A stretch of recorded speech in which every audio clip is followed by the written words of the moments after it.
Check, check, check. Check, check. 1, 2. Testing.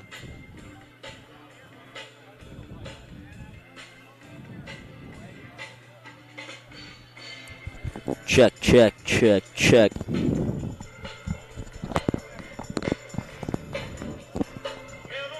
And welcome here to Dunning Field, live on this beautiful Saturday afternoon. It is 1:18 p.m. here as Sanchez and I get ready to kick off this call.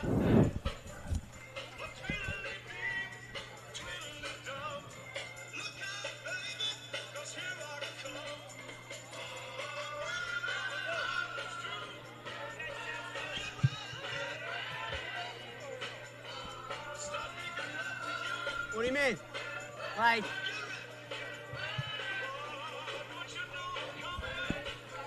you think lower our volume? Okay.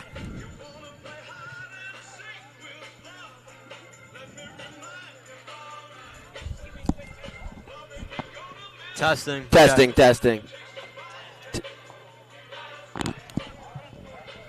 Testing.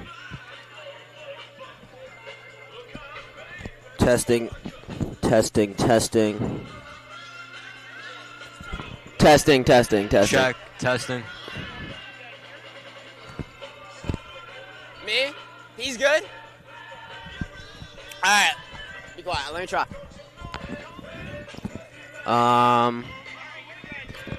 Test, test, test.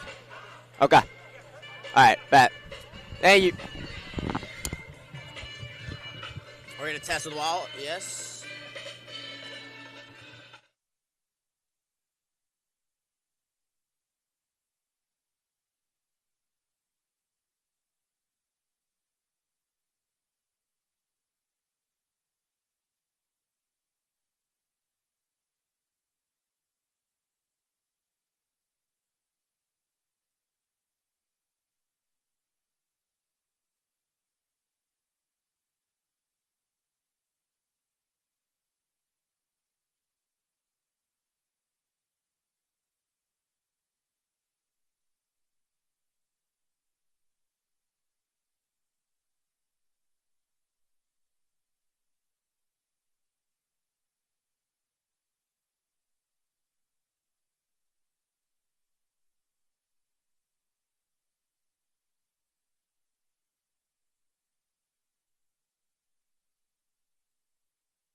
our administration, athletic director, booster club, coaches and players, this is Terry Dinan welcoming you to Dunning Field at Hawes Plaza on the campus of New Canaan High School, home of the 2023 Class L state champions, the New Canaan Rams, and their head coach, Lou Marinelli. This afternoon is our annual homecoming game as the Rams take on Staples High School in an FCIAC interdivisional matchup. The Rams say hello to the players, coaches, and fans of the Wreckers and their head coach, Adam Behrens.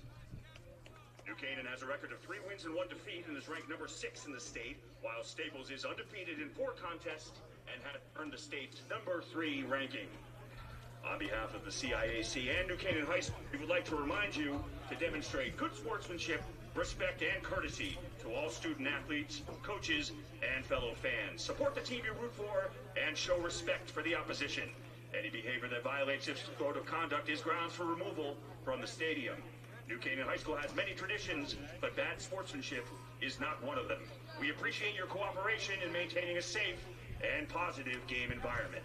Now, are you ready for some high school football? Ladies and gentlemen, we draw attention to midfield for the coin toss. Representing New Canaan, our team captains Connor Mazza, Luke Robinson, Michael Smith, and Simon Chafaroff, as well as honorary captain Andrew Blackwell, and our Ram of the day, Robert Chincarelli.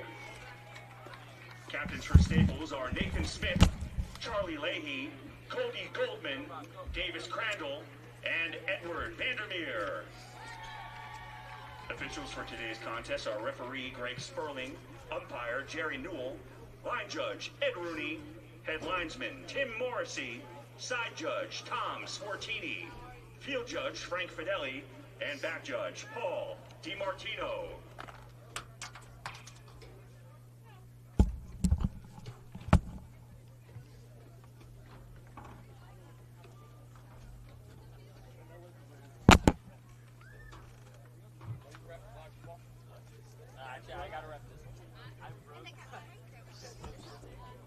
Staples has won the toss and elected to defer.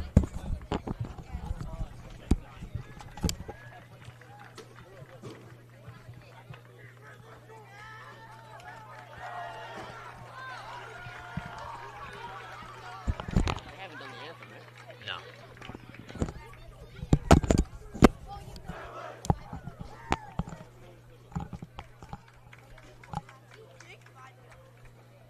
Ladies and gentlemen, we now ask that you please rise and remove your hats to honor America with the singing of our national anthem. Please join New Canaan High School students Bennett Gropper, Daniel Yu, Radea Releva, Isa Temple, and Thomas Pissant with their rendition of the Star-Spangled Banner.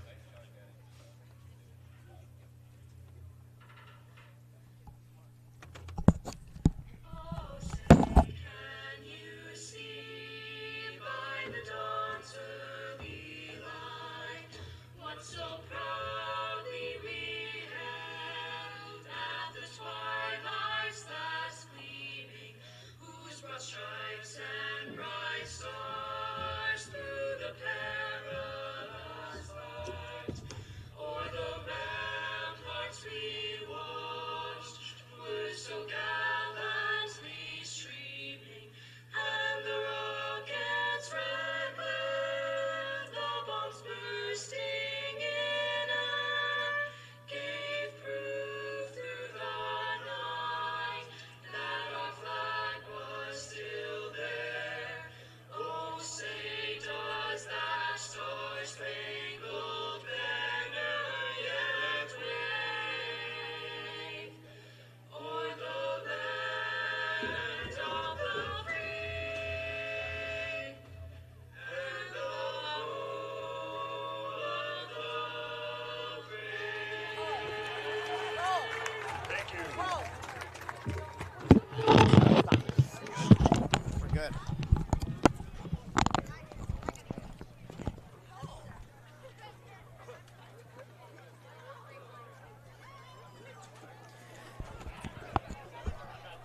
And welcome into WWPT 90.3 FM Westport. We are live here from Dunning Field in New Canaan.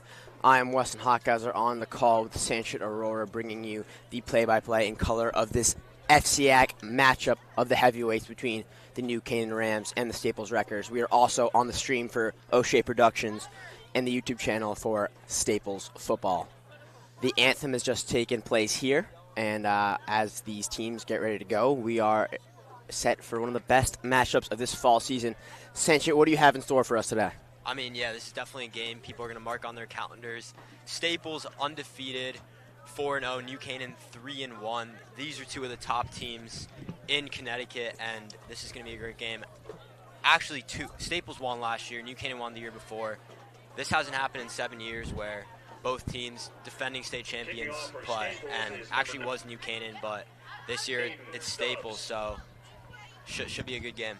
Yeah, that's one of the more interesting things to note about this matchup, that because they're different sizes of schools and different classes here, we have a Class XL, which are the Wreckers, who are the state champions, and the Class L champions in the Rams. So probably the two best teams in Staples, because they don't compete in the same conference, they don't compete for state championship. So this is really going to be the only matchup until the FCAC playoffs, obviously, that we're going to get from them. And the kickoff's underway. The return here from New Canaan, he will be swallowed up right around the 15. Good kick there by Aiden Stubbs. Great field position set up for the Staples defense. As Luke Robinson, the quarterback of these Rams, comes out here to lead his offense. Cody Goldman was in there on the tackle there. WWGT's very own Cody Goldman, who's having a stellar season, both offensive and defensive. Yeah, and this defense for Staples, something to watch. They've only allowed more than 7 points, just one game. I think this is going to be the key. New Canaan on offense, Staples on defense. What can they do? Robinson sets up. 2 wide receivers to each side. He throws a screen. Picked up. And will be swallowed up quickly by the Wreckers D. That was Bennett Hegel on the reception. Or James McKerney actually on the reception there for the Rams. Swallowed up quickly by the Wreckers. You can see how aggressive Staples is looking. That linebacking core, that front, that's pretty intimidating if you're a Ram. I'd say you got a lot of big guys. And defensively, I mean, Staples hasn't, all season they haven't really let up much. Wide receivers not spread out wide here. One motion.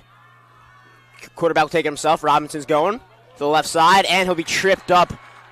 A short gain there for the Rams. We'll see where they mark him down here. Yet again a tackle for Davis Crandall. He is something else there at the middle linebacker position. He racks up ridiculous tackle stats each game and then ends with a crazy number each season. He has and is on pace to break the all-time total tackles record for the Wreckers this season if he continues. Not the single season, but his career. Yeah, leading the team in tackles with 8.5, then followed by Cody. But yeah, Davis, absolute monster on the defensive end. Audibel from the Rams here. They're having a bunch. No wide receivers spread out right. We got 1 to the left, 3 to the right. Snap, drops back. And a short pass is deflected there up front by Charlie Leahy. He gets a hand on it, unable to pick it. He's mad at himself, but he had a great play there. And not a great look there from Robinson, as quickly the punt team will come out here for the Rams and the Wrecker defense, as they are used to doing all season. A quick 3-and-out. Yeah, you saw Cody with the pressure. That's the Wrecker defense right there. Force 3-and-out. It's a great possession to start them off.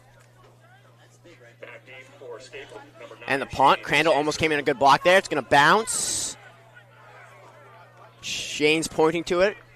And the Rams are just going to swallow it up here and touch it. No attempt on a return there for the Wreckers, as the ball will be down at the 33-yard line for a starting spot, as Nick Weil and the Wreckers offense comes out here looking to start strong. Yeah, what a season Wiles had. 11 touchdowns, 0 interceptions. A lot of the talk was what's going to happen without Caleb, but I mean, Nick Wiles certainly has something to prove this season and has proved it so far. As Mr. Hyder always says, you know, big shoes to fill, but I got big feet. That's one of his favorite sayings, and Wiles really a great example of that this year as he sets up now. Armentano behind him, 3 to the right, 1 to the left on the receivers. Wiles snap, hands it off to Armentano. He'll go. Left side, try to break a tackle. He breaks one, but will be swallowed up there quickly by the Rams for what will be a loss of 1. And this running back to it for Staples is really interesting. Anthony, the elusive back, getting a lot of yards, and then in the end zone, I mean, it's been Cody. It's that kind of two-headed monster right there. It's been working for them. Yeah, it's a classic setup that you kind of see in the NFL a lot, where you got one power back who really like punches it in on the first downs, the touchdowns, and one guy who has the vision, goes for long speed. Not as common here in high school football, but really working for the Wreckers this year. As now on 2nd and 11. Wild snap, drops back, looking for someone. Able to evade a swarming Rams defense, and he breaks another tackle. He's on his feet, he keeps going.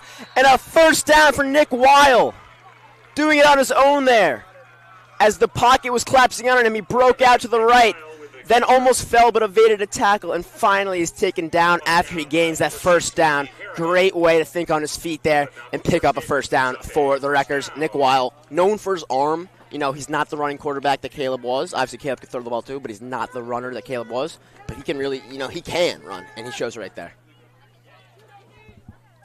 1st and 10 now for the Wreckers. Wild snap, handoff Armentano. Armentano looking for something on the right side. He'll gain a few here. We'll see where they mark it down. A solid run there for a gain of 3 or 4. Yeah, you talk about Weil, passing-wise, 70% completion rate. But he can run the ball, too. When he runs, he's been pretty effective. Again, about 30 rushing yards per game. But like you said, that's great vision from Weil. If he's going to get pressure and he's able to evade, that's a good look for the Wreckers. 2nd and 6 now for the Wreckers, as Weil looks to the sideline and get his play. 3 receivers out for the Wreckers. Shane to the right, Loya to the left. Armentano to his left in the backfield. Snap from Weil, another handoff to Armentano. Armentano's going to go, cut to the left side, breaks another tackle. Another shift there, and he'll be brought down just short of the first down, but a great run there by Armentano. And, talking to the Wreckers earlier this week as they were getting prepared, they were talking about how it's going to be a run-heavy week. And that's something that really impresses me about this Wreckers team. They started off the season throwing a lot, and then they had a game where it was running a lot, and then they went back to throwing a lot. They adjust their game plan for the circumstances. They are not a team that's a throwing team or a running team. They can be whatever they need to be to win that week. And Coach Barons, Coach Matty, really, you got credit for that. But the way that they adapt their game plan to the defense that they're getting, they know that the defensive secondary of New Canaan is probably the best in the state. So this is going to be a bigger week for the ground game. And they're showing it right here, as now they're going to say that they picked up that first down. And for 1st and 10, another pull from Weil. He's going to go. He finds a gap on the left side, breaks a tackle, and he'll go short of the first down. But a great keeper play there for Weil. So a design keep there, and he does it to perfection. Yeah, that almost reminds me of what Caleb Smith did last year. I mean, the design keeps. We talk about it. Wreckers, their mentality is to win. They will do whatever it takes to win. They adjust their game plan accordingly. So, and they're driving down. That's another first down, yeah. All right. Another first down. They're going to keep running it seems, here.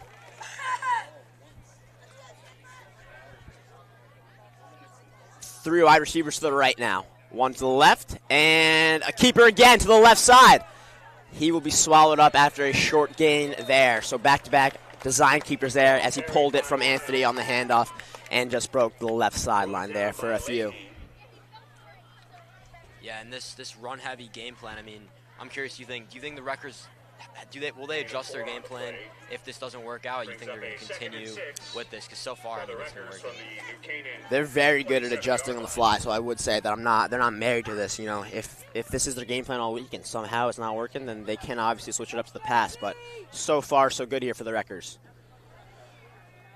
Clark and Smith on the right. Shane on the left. Wide receiver in motion here. Handoff to Armentano. He has a big gap. Looks to break a tackle, but he's brought down. He'll gain that first there, and the Wreckers keep charging downfield. Yeah, another first down. Anthony, 113 rushing yards per game. I mean, talk about the season he has had. You replace a lot of these. There was Fial, there was Caleb. A lot of these guys are getting replaced, and all these seniors have really stepped up into that role.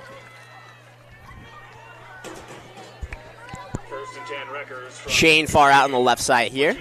Nathan Smith far on the right. Charlie Leahy will come in now for the tight end. So we've got two receivers in the tight end here. Halkey and Diz are off the field. Anthony to his left side in the backfield. Not a handoff there. Goes to the right side, able to move, and he slips up there before he's able to break for something big. So Armentano, great vision there.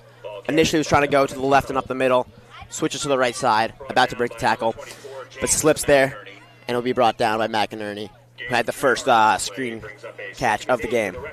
Something you'll notice funny, number 9 on the defensive front there for the Rams, Ryan Leahy. So we got Leahy's on both sides. Big, massive guys who you're going to hear their names getting called a lot of tackles for the Leahys today. One on each side here. And now hand off to Goldman, in there for Armentano. He swallowed up quickly. Nothing there, maybe one at most. You see this defense tightening up for the Rams. And I mean, still early, but what do you see from this? You said the secondary is probably the best in the state. Their fronts look pretty good too, though, I would say. They've looked pretty good on some of those design plays, but when we have guys that have those visions, like Anthony has shown here, and while the offensive line able to get them big gaps, then they're really stuck there. So the secondary is still, they've not thrown the ball yet. So that really tells you all you need to know. Now on 3rd and 7, as Cody just picked up one there. He'll stay out there, Goldman. We'll have Goldman to the right here. Loya and Smith to the left. Shane on the far right. Weil gets a snap. Drops back. Looking to the right. He's going to do it himself. He'll gain a few, but he's tackled quickly as there is a flag on the field right by the tackle. And it looks like that was their first attempt. They were trying to pass that. You see Goldman in the backfield, but yeah, the flag on the play. Yeah, he was looking for Shane on the right side there. Obviously a play designed for number 9, but not open. He has to keep it himself. He gains a few there on 3rd, but not enough. We're going to see what this flag is. And they're going to call it a false start here. And then a double penalty here as we had. I only saw one flag go out, but they're going to call 2 offsetting penalties here where we had a false start and then a face mask. So they're going to offset, and we're going to restart here. Another 3rd and 7 play as the New Canaan student section is filling in here today. They took a little bit of time to get here, but now with 3:50 left in the first quarter, it is absolutely packed. Absolutely packed. Meanwhile, on the other side, we got some Staples fans, but lacking in comparison. Yeah, super fans. Shout out. Just post everyone. We need some fans. And just 10 minutes ago, there was like no one on New Canaan, and now completely filled. And now the second attempt at 3rd down. Cody to the left again. Charlie Clark in motion. Loya to the left. Charlie, Nathan, and Shane on the right side now. Weil looks to throw. He'll move out of the pocket to the right side. Airs it out. And it cannot be caught. Looking for Nathan Smith there in the back right corner of the end zone. Good coverage there by the Rams as a Rams back is able to get a hand on it. Deflected away from Nathan, who's unable to make the catch. And now on 4th down, the field goal unit will come out here. Yeah, that's good for New Canaan. I mean, Staples was driving down, running game was working. They get them in the red zone, and we talk about that secondary making some plays. Mickey Ross is hurt here, the starting place kicker for the starting field goal kicker rather for the Wreckers. So Aiden Stubbs, who does their kickoffs, will be kicking here today, and his first one is good. So a field goal for Aiden Stubbs here to get the first points on the board, and the Wreckers take an early 3-0 lead. They get a stop, and then they get a score. That's exactly what they're looking to do. 2 of the best defensive in the state. The Wreckers are allow an average of 8 points a game, while New Canaan allows an average of 12. Ridiculous numbers there. So settling for field goals is not really settling at all. Any points on the board is good points, and one drive and one crooked number on the scoreboard. Exactly. They expect this to be a defensive game, for the Wreckers kind of run, maintain possession. Barron said before the game, I think he wants the least mistakes. New Canaan, they just want to take control possession, so this is going to be kind of that game. Defense is showing out. Who's gonna make more stops at the end of the day is going to win this game. Stubbs back out here now to kick the ball away. Kicking off for Staples, number 97, Aiden Stubbs. In the backfield to return is James McInerney. Receive for the Rams, number 24, James McInerney. And number 7, Michael Smith. Along with number 7, Michael Smith. Smith on the right, McInerney on the left. Moving towards the center now is McInerney. Stubbs to kick. And he airs this one out. Looking for Michael Smith. A great kick there. He'll catch it. Go back to the end zone and now work his way to the right side towards the sideline. He gets some space. A great return here. And Michael Smith is making something out of nothing as he pushes it right near the 50-yard line. What looked like was going to be A great kick that was going to be swallowed up probably before it would've- 15-10. Yeah, and then out of nowhere, breaks to the right side. An absolutely defensive lapse there by the Staples special teamers. And now great starting field position for Luke Robinson and the Rams. New Canaan 42-yard line, where the Rams will take over. 1st and 10. They're going to spot him at the 42, so I guess he stepped out a little bit before the tackle at the 50 happened. Still a great return there from Michael Smith. And now Robinson. 2 receivers to the right, 2 receivers to the left. His running back there, he hands it off, looking for something. Crandall makes another tackle there. As running back Hudson Kenny, who is their leading rusher this season, grabs that ball, their starting RB, and Crandall swallows him up before the big gain. We'll have 2nd and 1. Yeah, we talk about Crandall. He's going to be all over these running backs. He has been. And I mean, 49-yard line. for New Canaan, they got a Hudson Kenny 30 yards a game, not as strong as rushing as Staples. Nonetheless, good carry. Another pitch to Kenny here, looking down the right sideline, breaks free, hurdles over Armentano, but Armentano does trip him up throughout the hurdle, and so he'll fall down there after an impressive gain and a pickup of that 1st down here. So the Rams are pushing downfield quickly here. Armentano will get the credit for the tackle there, and Robinson will bring his offense up into the record territory.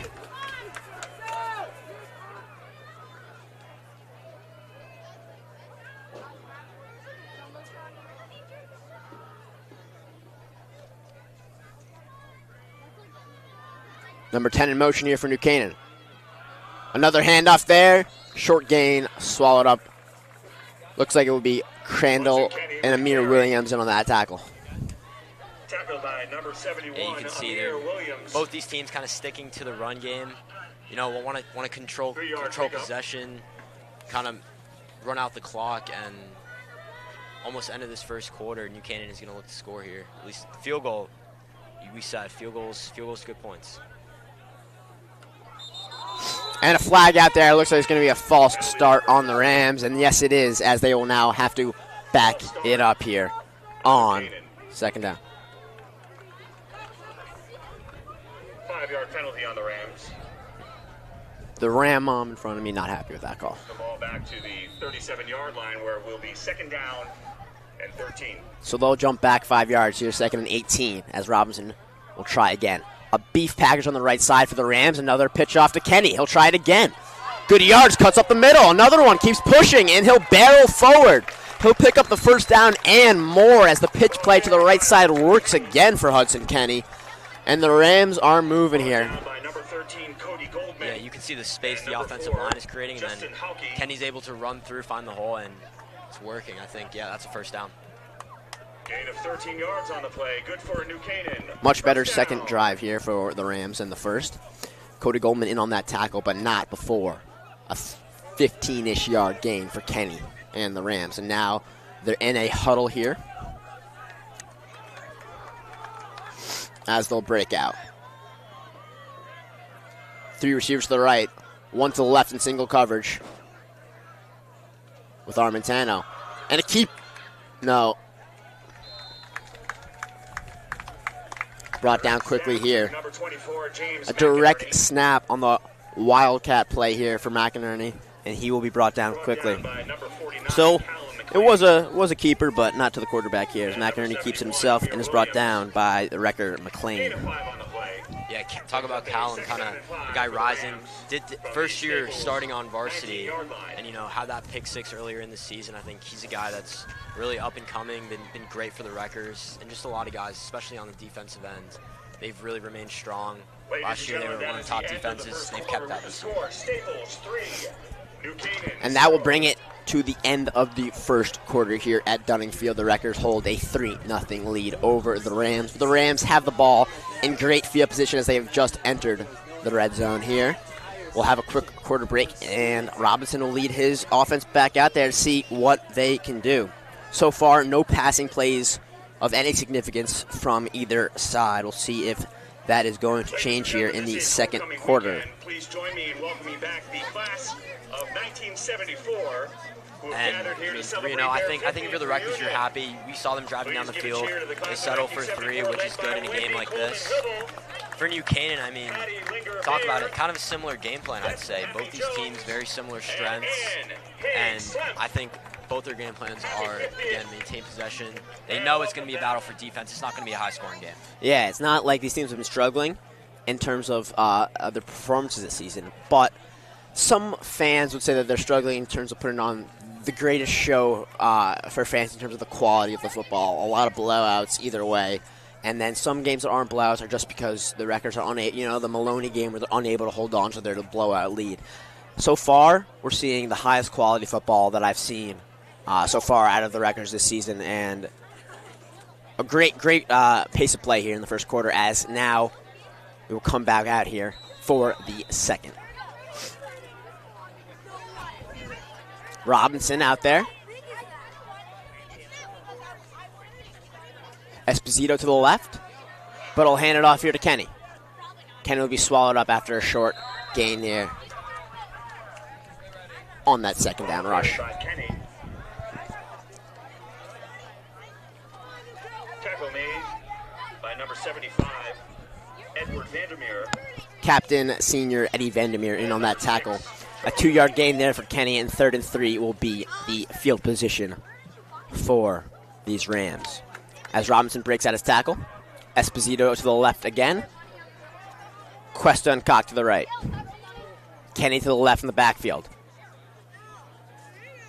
Cock on a crazy motion here as a 360 will happen. Look at this play. Wow. A completion there to Jake Valenti. Lined up with the lineman there, an eligible receiver, the tight end there. A 360, incredible motion around the running back and the quarterback there from Cock. And confuses the Wrecker defense. Has number 17 open right up the middle for a big gain there. And now they'll be 2 yards away from this game's first touchdown. They'll line up here in a beef package. No receivers. They're going to run this ball. Hand off. And McInerney stopped short of the first down, or short of the end zone there, rather. Yeah, that was good efforts by Crandall and Goldman. And I mean, I think you just, if you're the Rams, you just try and continue to try and punch it in your fullback dive, running back, something like that. Yeah, 2nd and 1 now here, and they're going to go for it again. A bit of a tush-push-like play. Unclear who has the ball for the Rams. And here it is, the touchdown signal from the referee. So our first touchdown of the game, and the New Canaan Rams will take their first lead of the game, a 6-3 lead over the Staples Wreckers. And it was a QB keeper. So they beefed up the package there, a tush-push to its finest, and they're able to push Robinson over that plane into the end zone for the first score of the game for these Rams. And now the field goal unit is out. Yeah, Luke Robinson, 2nd year as a starter. Very similar stats to Wiles. And they're going to go for it here. Looking for Esposito in the back left.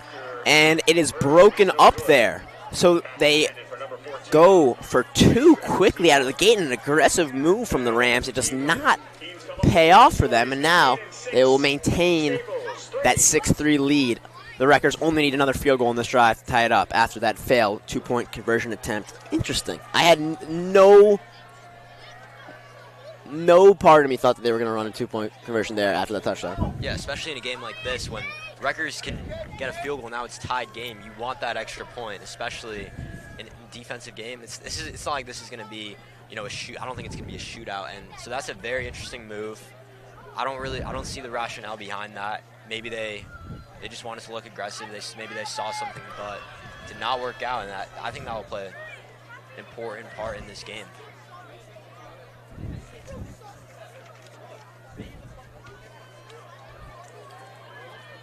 Rams kickoff team out there now as the Wreckers set to receive. For New Canaan, number 8, Tucker Stevens. Tucker Stevens will kick the ball off now.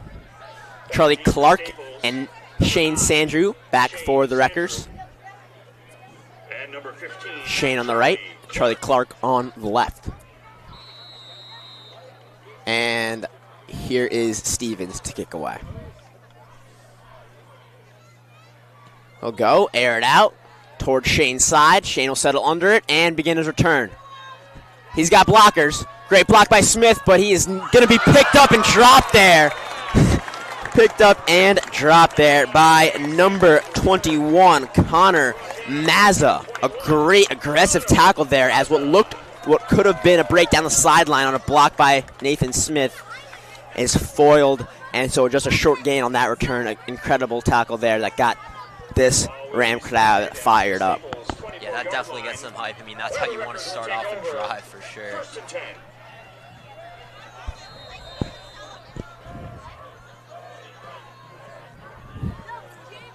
Wreckers break their huddle here. Leahy, the tight end out there. Loya, the only receiver on the right. Two receivers on the left. Armentano in the backfield with him. That's Shane and Nathan out there on the left. Snap to Weil. He'll drop back, looking to the right side, then looks over to the left, sees nothing. He's going to air it out, looks for Armentano, and it'll be deflected there. Nick Wiles' pass is incomplete.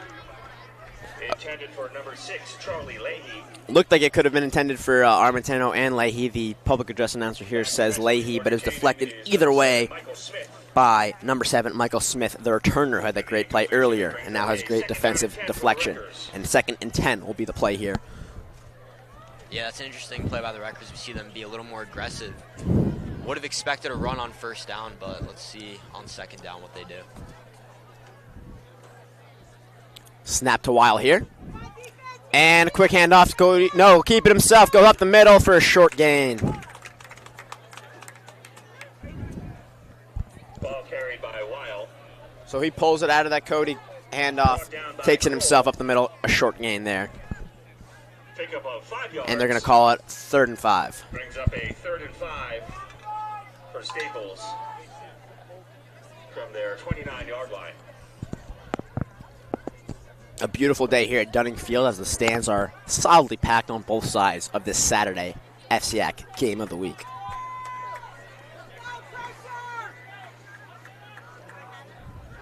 Three receivers to the left now as Weil looks, airs it out, sees his tight end Leahy, and Leahy will grab it for the first down. A quick slant there for the tight end, and he grabs it, brings it down, and a first down for the Wreckers. A great pass there from Nick Weil, a great play design for a quick and easy first down. And normally the defensive juggernaut, Charlie Leahy, pitching on offense there. He is their starting tight end. It's just that their majority of their packages and play designs this year do not involve a tight end, and if they do, it's normally as a decoy. They use him there, though, for a first down. Yeah, and Leahy's a big dude, so if you ever need a conversion, he gets open, he's going to catch that ball, get some extra yards, and pick up that first down. He hustles off the field there now, though. He's done his job.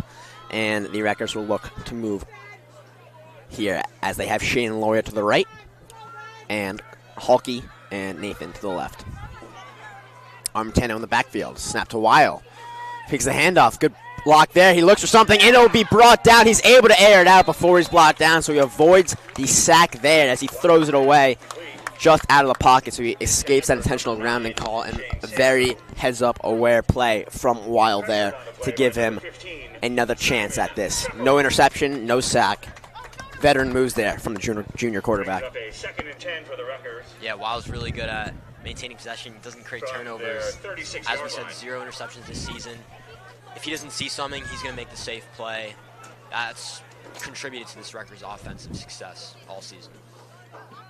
Junior Jake McGeehan out now to play receiver for the Wreckers as Loya hustles off. So they'll have two juniors, McGeehan and Halkey, to the right, and they'll have their senior leaders with Smith and Shane to the left, and now Halkey in the motion. Weil to the left side. He rolls out, fires it deep downfield, looking for Shane. Incomplete, and a flag on the play. It looks like it's going to be pass interference here. There's an injured Ram on the play, but Weil rolled out to his left side, and he was looking for Shane all along, regardless of the double coverage. He airs that ball out. Shane almost able to bring it down. Looks like he had it for a second, but couldn't hang on to it there, and he's brought down here. We have an injury, as I mentioned, and now the Ram medical team will rush out there for their injured defensive back. Unclear what the call is now, as are we unclear with this injury. We will see. Yeah, Yeah, and on that play, I mean, that was a tough ball for Shane to catch. It was a good throw, and it looked like it was PI too, but we will see what the player is down. Ladies and gentlemen, there is a car alarm going off in the parking lot. It's a black Lexus SUV, license plate AR 98752. If you could please turn the alarm off, we would appreciate it. Thank you. If anyone listening has a black Lexus with their car alarm going off in the New Canaan parking lot, please go turn that off. Thank you.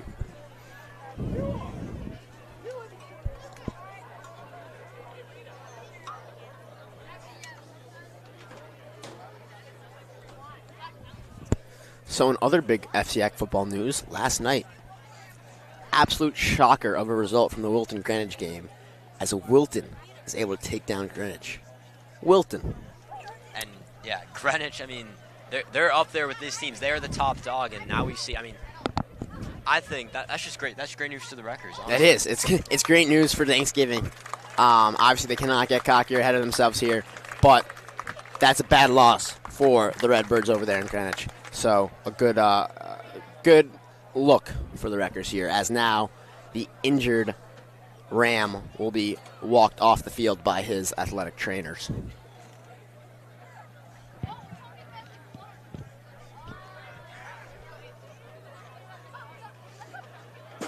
He's holding on to his chest here as he walks slowly. It looks like it could be a dislocated shoulder maybe, actually, as his right shoulder is hanging down a little lower. So we're going to send our well wishes down there. Hopefully nothing too serious there for New Canaan. As now we're back ready to play here. They never announced the call, but they got a first down. And a trick play as Nathan Smith airs it out to Shane, and he grabs it to the end zone for a touchdown. A trick play for the Staple Wreckers, and they get a touchdown. Wow. Oh. And they're going to call a penalty marker, and it looks like it's coming back. It looks like it's coming back. So direct snap to Wild. He flips it to the Nathan Smith in motion, and Smith airs it down on the right side for his counterpart receiver in Shane Sanders. Shane grabs it over the top and is able to score, and now they'll have to walk it back here as the referee looks to make the call, and it's going to be what looks to be offensive pass interference. Oh, on Shane they're calling, right? I would assume.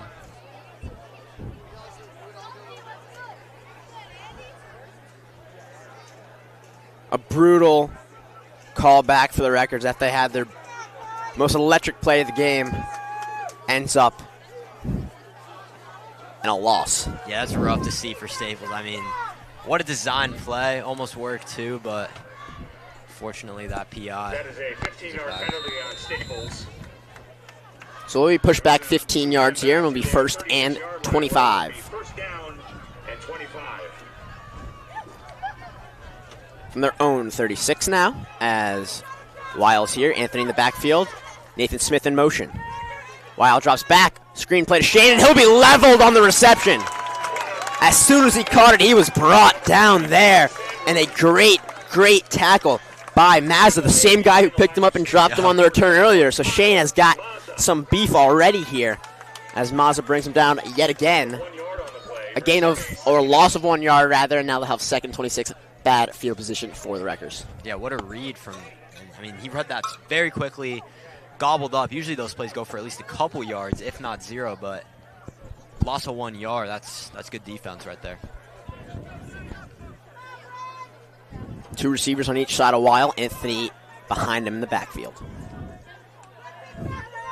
Wild drops back. There's good coverage. He's able to break out of pockets. He's a hole. He's going to keep it for himself. Down the right sideline. Past the 40, and he'll step out for a short gain here, and there will still be a long third down play for the Wreckers to convert.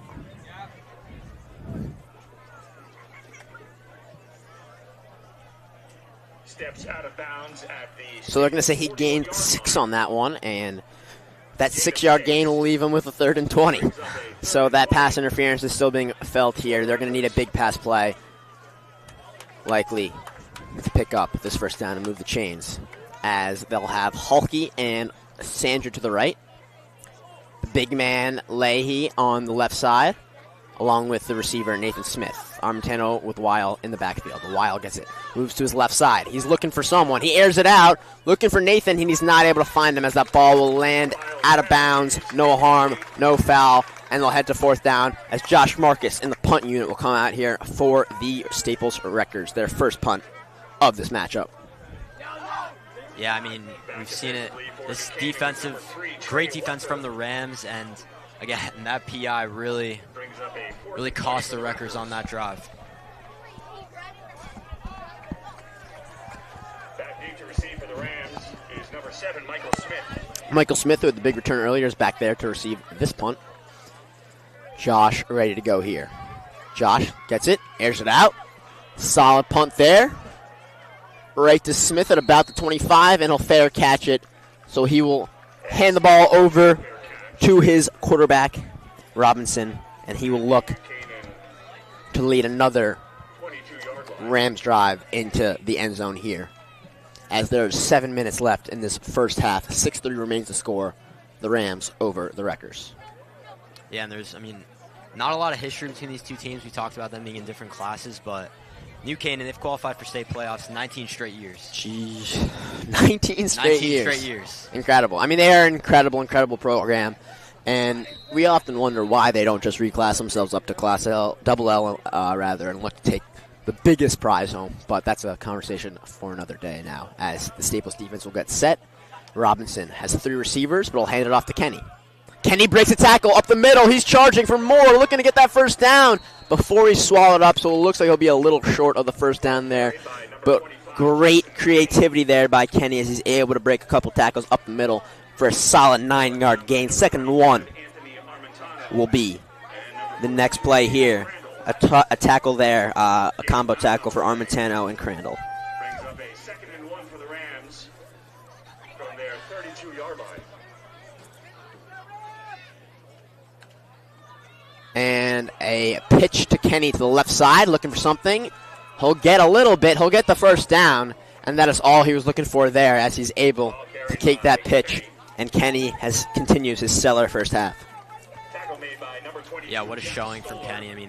They're just almost every play, it's these quick pitches, and so far it's working for them. They maintain the lead, and New Canaan is just looking to run down the clock. Wouldn't be surprised if they take the entire remaining second quarter, 6 minutes. They're in their huddle now here. Esposito and Koch, the receivers to the left side. 2 receivers to the right. Kenny on the left of the quarterback Simpson here, and Koch in motion again. He'll look for the screen pass, and Robinson will find it, but he'll fall as soon as he catches it for a loss. Kenny's pass is complete to number 10, Charlie Koch. Koch. Yeah, Koch, a sophomore, and you look at this New Canaan lineup, a lot of juniors, not as many seniors as we expect, definitely not as many seniors as the Staples squad. So that is a good sign for the Rams. If a lot of their star players are juniors, obviously beside their quarterback, they can continue this winning culture, especially. No doubt about that, as Robinson looks to take a snap here. He has 3 receivers to the left side. That's Koch, Esposito, and Levente. 1 receiver to his right, that's Cuesta. Robinson airs it out, looking for Levente rather, and he grabs it. Tackled as soon as he makes that grab, but a great first down there for Valente. A little slow to get up, but Halkey in there for the tackle for the Wreckers, as Valente will now hustle off the field after that big first down. So just under 5 minutes left in this first half here at Dunning Field. 6-3 remains the score here. New Canaan ball. They're driving downfield. And nothing on the right side here. We got 3 receivers on the left. That's Koch. But a handoff there to the left side. He'll go to the sideline. He'll be brought down by Goldman and Crandall. And Henry Stein will get his first touches of the game there. A short pickup. Nothing much here as the Rams will head to second down. And number 13, Cody Goldman. Pickup of 3 yards. 3rd and 7 for New Canaan. Check that, second down and 7. And the screenplay falls incomplete, looking for McNerney there, but he's not able to find him, and they will head to 3rd and 7. This pass is incomplete. Yeah, that was an easy miss right there. Even had some space, but 3rd and 7. I mean, now it's gonna be interesting. I don't think you're doing a pitch if you're New Canaan. You're gonna have to be a little more aggressive, and interesting to see what they're gonna come out with on this play. They're going to pull Kenny off the field there, but McInerney will stay there and take over as the lead back. In the huddle now here.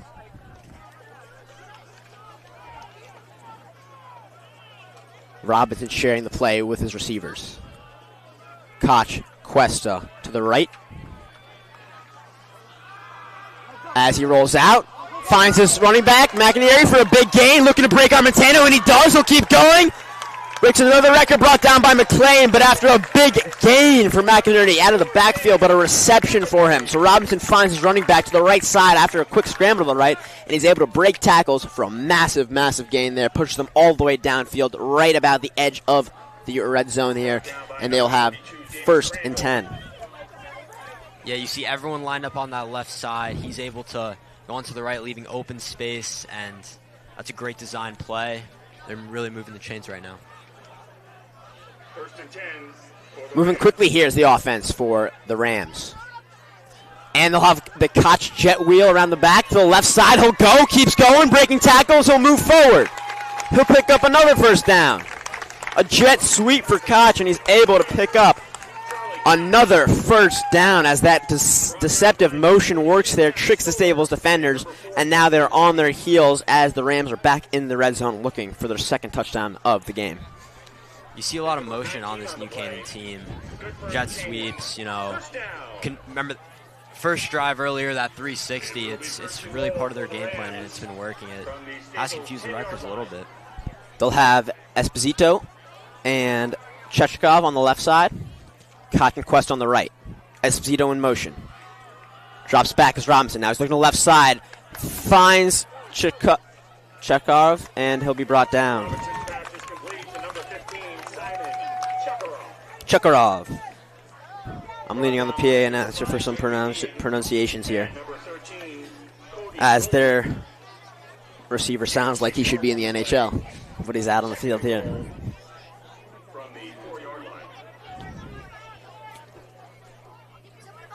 So they'll have 2nd and goal now.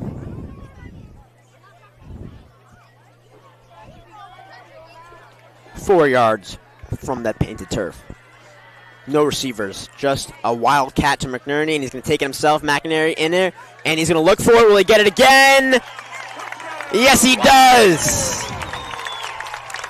A touchdown for James McInerney as they get their 2nd touchdown of the game, take a 12-3 lead over the Stables Wreckers, and we'll see if they're going to go for 2 again or bring out their field goal unit. Yeah, great design play. Wildcat. I mean, I thought Cody or Crandall almost had it on that tackle, but he was able to evade that. And it looks like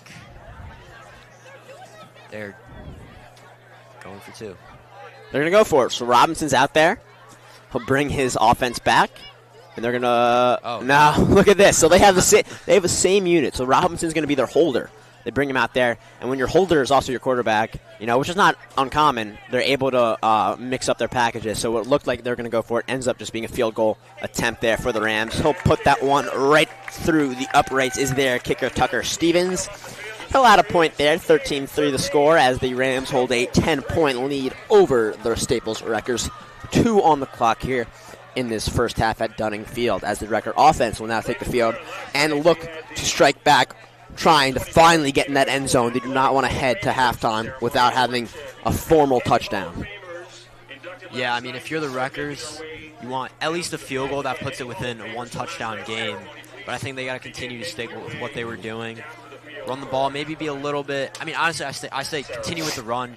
Give Anthony the ball, give Cody the ball. Kind of, even while we saw him running, I don't know, being aggressive early on, especially against this New Canaan secondary. I really think they should just stick to the run game. I like to agree, but I also like to disagree, because the run game is working in some ways, but without having those big chunk plays, there's nothing seems to be happening. The New Canaan started to throw the ball, and that's how they've gotten these touchdowns. And the record touchdown was called back was on a long pass, and they had looked for Shane down there. So they've had some pass attempts, but this defensive secondary for the Rams is just so good. But if they want to win this game, I think they're going to start having to complete some tough passes here. So we'll see what Coach Behrens and Coach Jack Leff will look to do in this final drive of the first half. Stevens set to kick away now. Charlie Clark and Shane Sandrew ready to return. This one going to Charlie Clark. He'll back up on it. It'll go over his head. It'll go out the back for a touchback, and the Wreckers will start at their own 25. Wreckers will take over at their 20-yard line. 20, not 25. Once again, any Yeah, I mean, 2 minutes left. I'd say definitely this drive, got to see them be more aggressive. They don't have much time, but you get 3. If you're a Wrecker, you're happy with that. I mean, it's a 10-point game right now, so any points on the board will definitely help.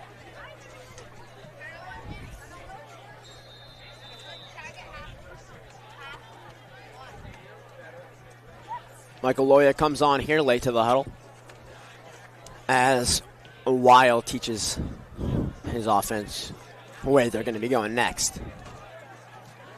We have 5 receivers out there, 2 to the left, 3 to the right.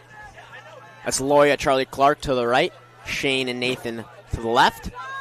Nick Weil scrambles to the pocket, looks, finds Loya, and he'll catch it. A nice reception from Weil to Loya.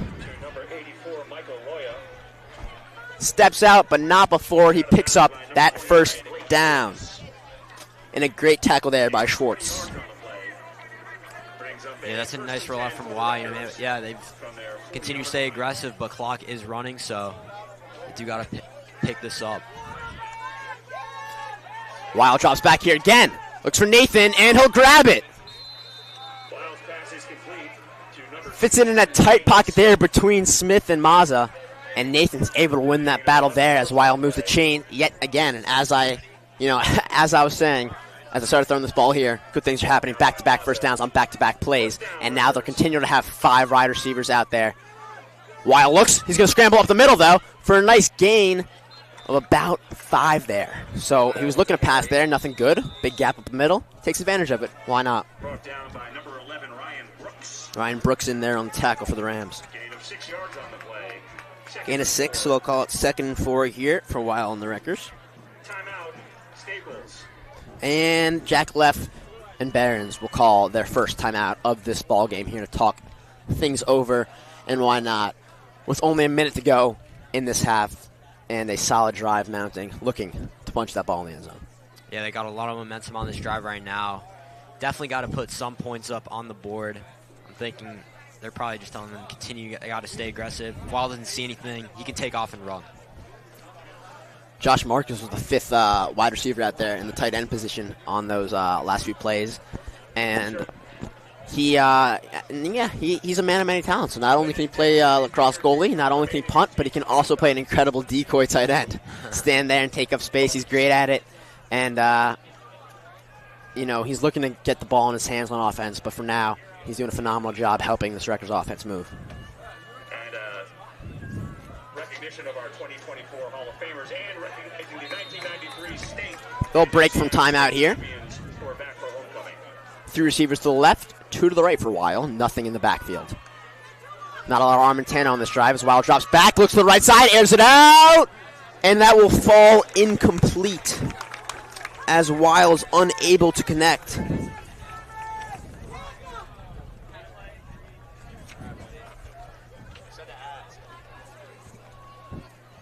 And he'll try again here on 3rd and 4.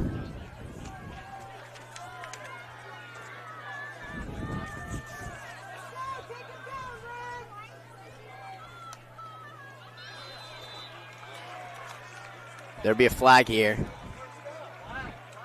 And Penalty marker on the play. they'll call offsides on the Rams. And we have an offsides against New Canaan. Yeah, that was a clear offside. And Jump the That line. results in a the Weil-led Wreckers will now have an automatic first down as I hear Charlie Bowman on the megaphone from across the way with the "You can't do that" chant.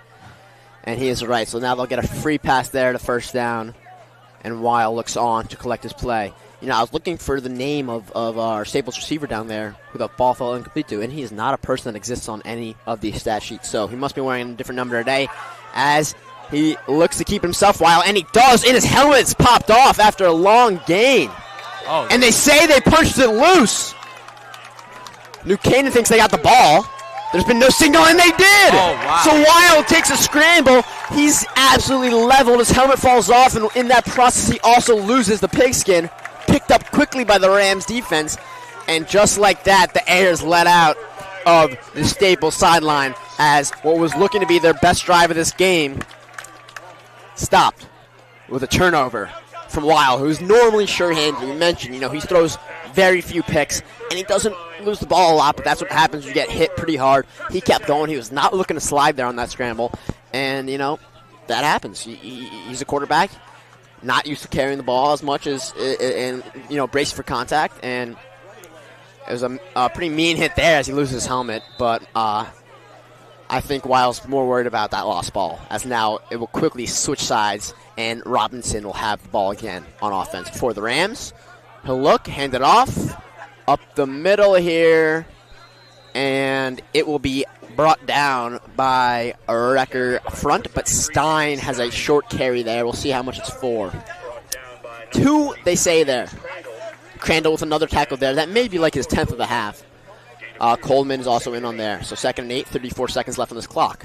And a snap. Robinson looks, finds Esposito for a short reception there, for he is brought down by the junior back, McGeehan.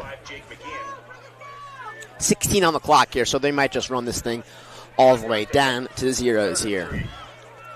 Robinson turns around to look at the clock. He's set. He snaps the ball. 6 seconds on the clock. He's airing it down, looking for a score, and is unable to hit Esposito as he's streaking past McGeehan on the sideline.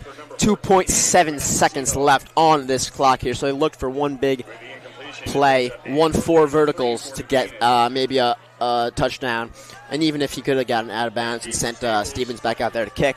But the point is moot as that ball falls incomplete, and with 2.7 seconds left on the clock, the first half looks to be just about over here at Dunning Field.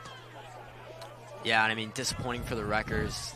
If you want, you wanted at least 3, but going in, you're down 10. I think they gotta continue. Like we said, you're gonna have to be aggressive, but also hold on to that ball. Possession is crucial in a game like this.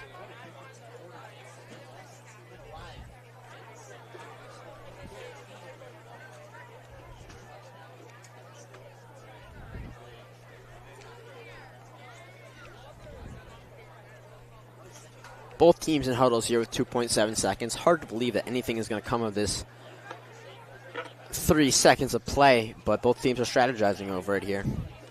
As now the Ram offense will head back out there, and they are met with the Wrecker defense. 13-3 remains the score here. Both teams have 2 timeouts left. They've each called 1. 4th and 3rd here, as they're just going to punt it away. And to punt for New Canaan, number 40, Bennett Perticello.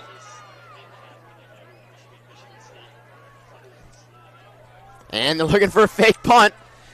No, they're just going to kneel it. I mean, what's the point? They could have just kneeled it from the quarterback position. They could have punted it away. They could have just handed the ball off. But instead, they have a fake-ish punt play where then they just kneel it down to end at the half here. So zeros are on the clock here at Dunning Field. That's the end of the first half in this FCIAC matchup. The Rams hold a solid 13-3 lead over the Wreckers as we head into halftime here. They have scored 2 touchdowns, lost a point there on that failed extra point, our 2-point conversion rather, and the Wreckers, who scored a field goal on their first drive of the game, have been stifled ever since.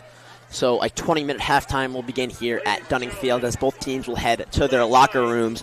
The Wreckers looking for something to spark in this halftime and something to come at the second half firing and try to get some more points on the board. Yeah, offensively, the Wreckers, you see them struggle a little bit.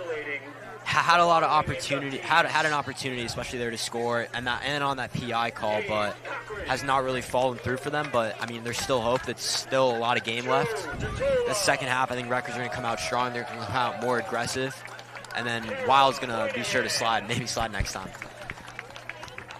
And with that, we are going to send it back to the booth here for the halftime break.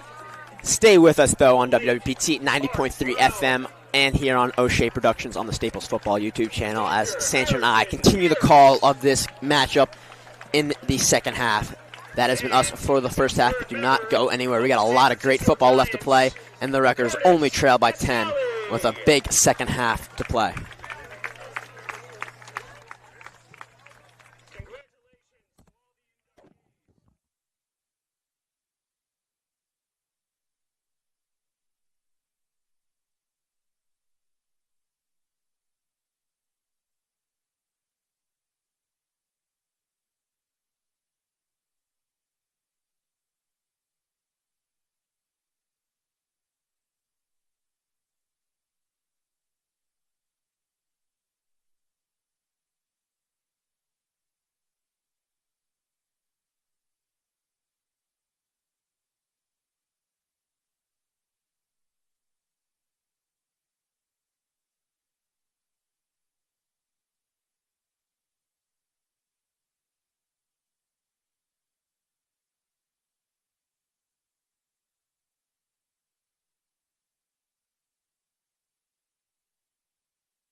break. Now, the halftime's passed.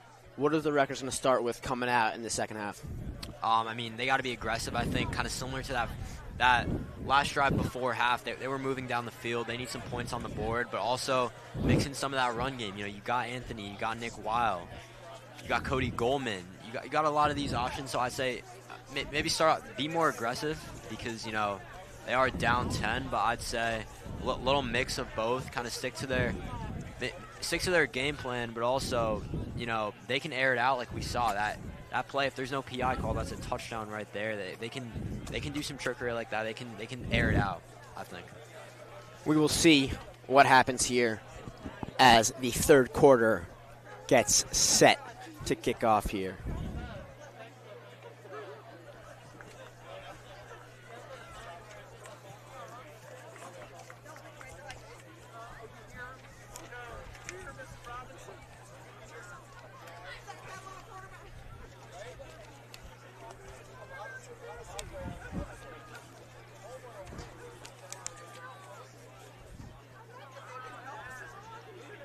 The Wrecker return team is out now as Tucker Stevens is set to kick this thing off for the Rams. Back there to return, number 9, Shane Sandrew, and number 25, Anthony Armentano. They'll switch sides here, Shane on the right, Ant on the left. Or rather, Ant on the right, Shane on the left.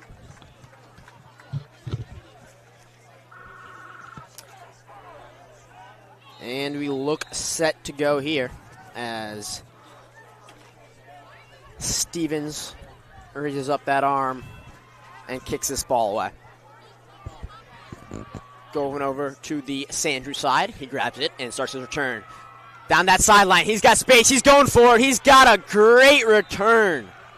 Just shy of the 40-yard line as Shane Sanders able to take that ball and put the Wreckers in great field position to start the second half. Exactly what you needed, and it looked like the switching of sides right before the kickoff worked well for the Wreckers as Shane was perfect for the job. Yeah, Stevens, the kicker, able to make that tackle, they said. Wow, yeah, kicker getting a tackle. Love to see it. Yeah.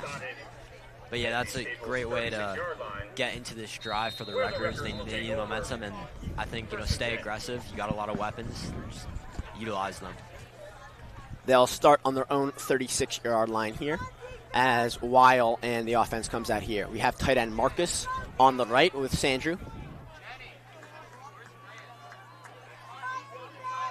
Armentano in the backfield. Weil snaps it. Handoff to Armentano will be swallowed up quickly. Good read by the Rams. Read right through that play. And, I mean, do you think, like, we've been talking about it, they gotta, even you said in the beginning, they gotta be more aggressive. You know, are we gonna see, think we're gonna see some of these long balls, how they're gonna move down the field, or, you know, I think it's gonna be really interesting to see what the Wreckers. If the Rams front is swallowing up their run games just like that, then yeah, they're going to have to turn to the air there. So a loss of 2 on that first down play, not ideal to start this off. But now on 2nd and 12, another handoff. No, but a keep Wyatt on the left side. He's got space. He's going. He tricked everyone. He's going 30, 20, 10. Touchdown. Nick Weil on the keeper. He yanks it out of Armentano's hands, takes it to himself on the left side, down the sideline, and just beats everyone. He had me tricked, and he had an entire Rams defense tricked as Nick Weil turns on the Jets with a massive gain from his own 34 into the end zone for the first Wrecker touchdown of this game, and quickly into the second half. It is 13-9 as Aiden Stubbs comes in looking to add his first extra point of this game after he's already made a field goal, and he does just that. So another point added there by Stubbs, his 4th of the game, and 13-10 is the score here with only 1 minute gone in this second half. The Wreckers came out firing. You know, we said they needed to. And clearly that game plan in the halftime and what they went over worked as Weil just breaks free and does what he's been doing all season, which is making plays for this Wrecker offense. If it's not working one way or another, he will find the other way to do it. And he does it, and he gets it done. And now, just within 1 field goal are the Wreckers as the Robinson-led Rams will come out here for their first drive of the second half. Exactly that. I mean, that's what a play. He had everyone fooled. Absolutely. All the Rams thought it was a handoff, but then while showing off that speed, I mean, yeah, like you said, he can do more than air it out. We saw the Jets. That is just unbelievable. Three-point game now, and Rutgers are back in this game just like that. Back deep to receive for New Canaan. Number 7, Michael Smith. And number 24, James McInerney.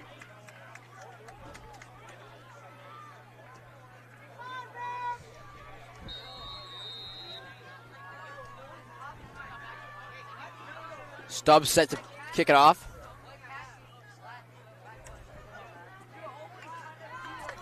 And he does so. McInerney on the return. He breaks free. Another big return. And he breaks another tackle. Down on the right sideline, right around the New Canaan midfield logo. What a start to this half has been. I mean, first half we see not a lot of action, but, you know, this is definitely a showing here. I mean, wow, just...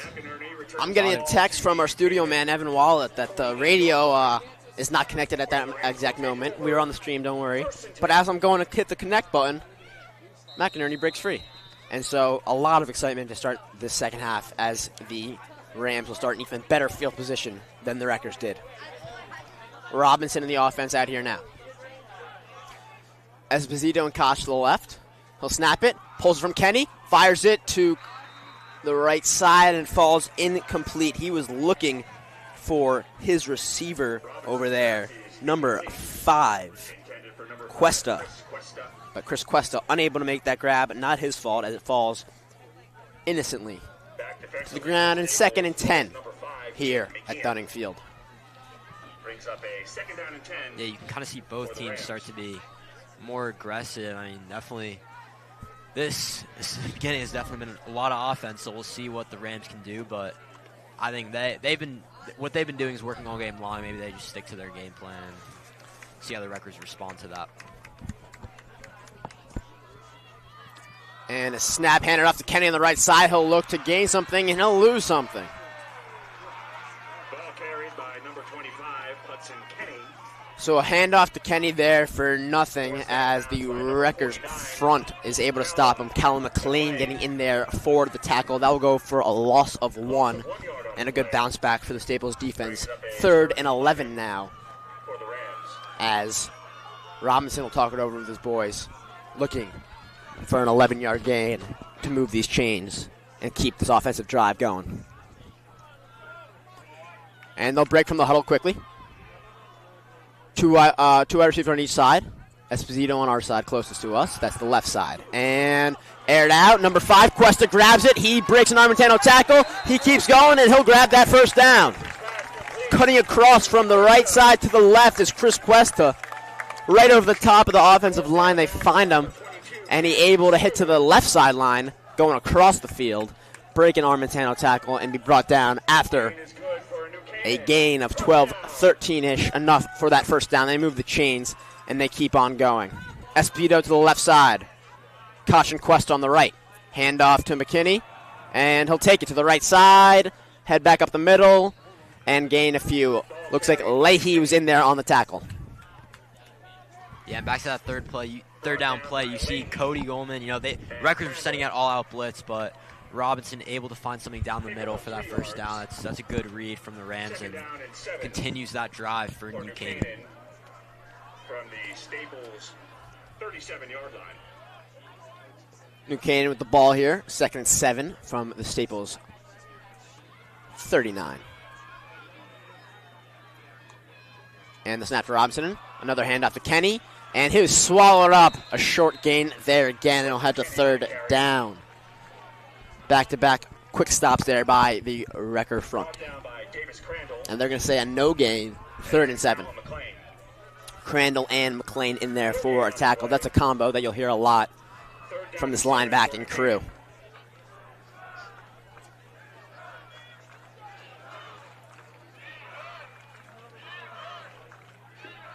The Wrecker crowd getting loud on the opposite sideline, cheering on their defense. Sun has gone down a little bit here at Dunning Field, but no one has left. It's a beautiful day here on this Saturday afternoon. And Koch in motion, moving right to the right side. And he won't hand it off to Kenny. He'll find Esposito over the middle. He'll break free to the end zone. Touchdown! A great play as Koch with the motion up the middle. And now there's a flag. So Koch with great motion up the middle takes attention away from Esposito on the left side. And they're able to find him over the middle as Robinson. He breaks free from Goldman into the end zone. But now with this flag, they're going to walk it back. So the Wreckers have had a touchdown called back today, and now the Rams suffer that as well. Yeah, I mean, that's definitely been a storyline here, and that's going to push them back quite a bit. On 3rd and long now, definitely different. Oh, okay, only 5 yards, so that makes it 3rd and 12. Brings up a 3rd down and 12 for New Canaan from the Staples 42-yard line. 3rd and 12 here as the Wreckers will get another chance to make this stop. McGean and Esposito the matchup here in solo coverage on the left side. Pull from McEnany. Robinson drops back, looking to the right side, airs it out, and it will fall incomplete. He was looking for Koch over there on the right side, but it falls to the ground, and that will force 4th and 12 here as the punt team will come off here for the Rams. Wreckers receiving team and punt return team will come out. That would be Charlie Clark and Shane Sandrew in the back. That's what you want to see from the Wreckers. Good defensive stop. Now if they could put some points on the board. Again, it's only a 3-point game, so let's see what Staples can do. It's going to be Shane back there solo, actually, but the punt is short. It's going to bounce and just get into the end zone. They tried to down it. It could have been an incredible punt as it was bouncing back with that backspin towards the goal line. Rams special teams got there, but not before it hit the painted turf. So we'll have a touchback there on that punt. And the Wreckers will take the ball back, looking to replicate their first drive of this half and score some more points. 13-10 remains to score here. 8:51 on the clock here in this 3rd quarter. Staples takes over at their 20-yard line.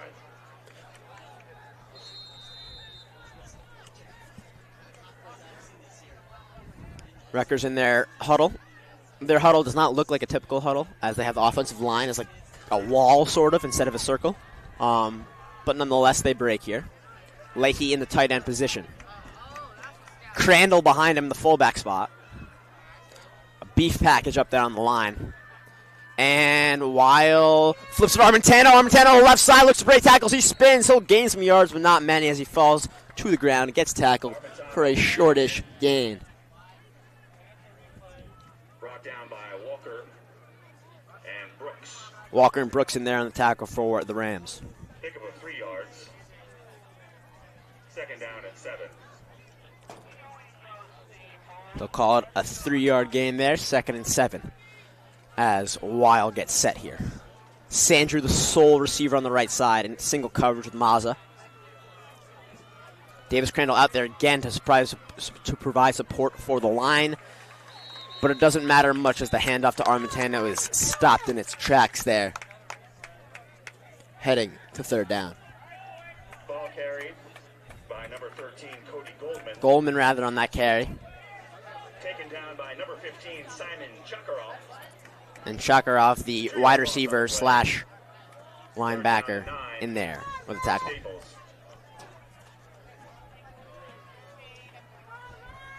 3rd and 9. They'll call it a 2-yard loss on that run attempt by Goldman. And now 2 receivers on each side. We got Smith and Shane. Sandrew on this right side. On the left side over there, Loya, and it looks to be Halkey. Drops back as Weil looking to the left side. And he'll find Chuck Diz. It was not Halkey, it was Diz. And Diz gets the 1st down, it looks like. We'll see where they mark him. They'll say not quite. So it will be 4th and shortish here for the Wreckers as the completion of Charlie Clark gains 7, but not the 9 that they needed. And 4th and 2nd will be here. And they're going to go for it appears. I agree with this move. No, they won't. Yeah. The tight end slash punter, Marcus, comes out to punt the ball away here. And so almost the 1st down there by Charlie Clark, unable to get it. And now Marcus will punt that ball away. Gets it, airs it out. And right around the 40, it will bounce back towards the 30. It's picked up by Smith, and he will be tackled there right around the 32-yard line. A solid punt there by Marcus as the ball will switch hands, and the Ram offense will come onto this field looking to score their first points of the second half. Yeah, and if you're Staples on that fourth down play, I mean, they want to play it safe. They don't want to give New Canaan any more points than they already have and give them that field position. So I think they are trusting in their defense to make a stop and hopefully get the ball on offense and score.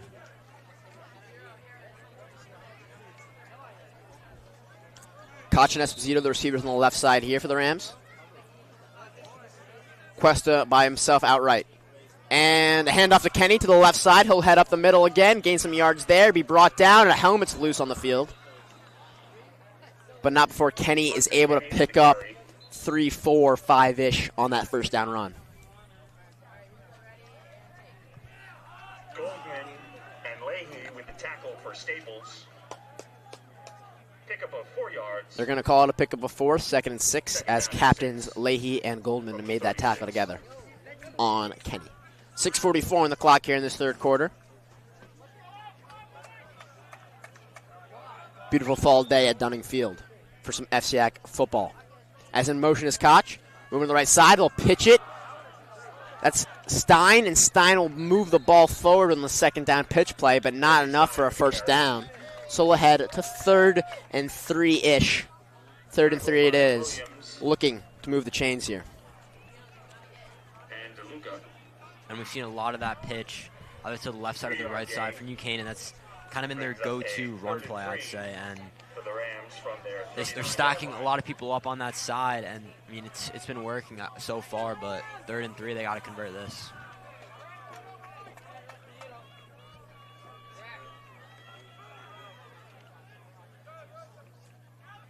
Valente in motion here, move to the left side. Another handoff to Stein. Stein will look for it. He'll dive through it.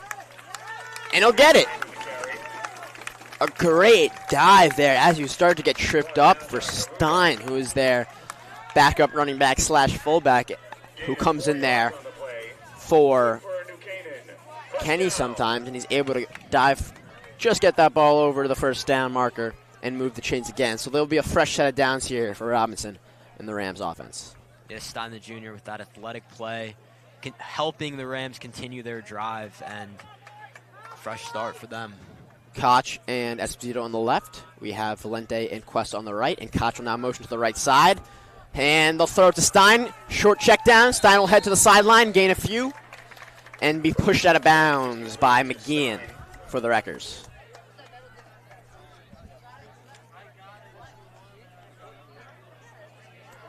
A 4-yard gain on that bubble pass from Robinson to Stein.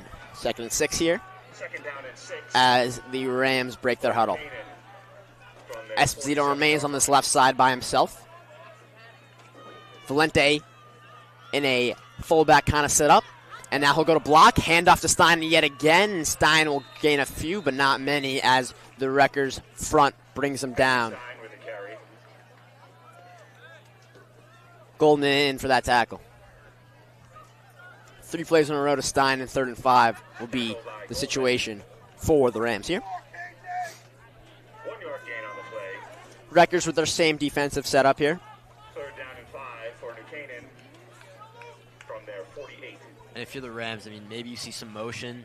In that first half, it was working, especially on these 3rd down conversions to get those extra yards.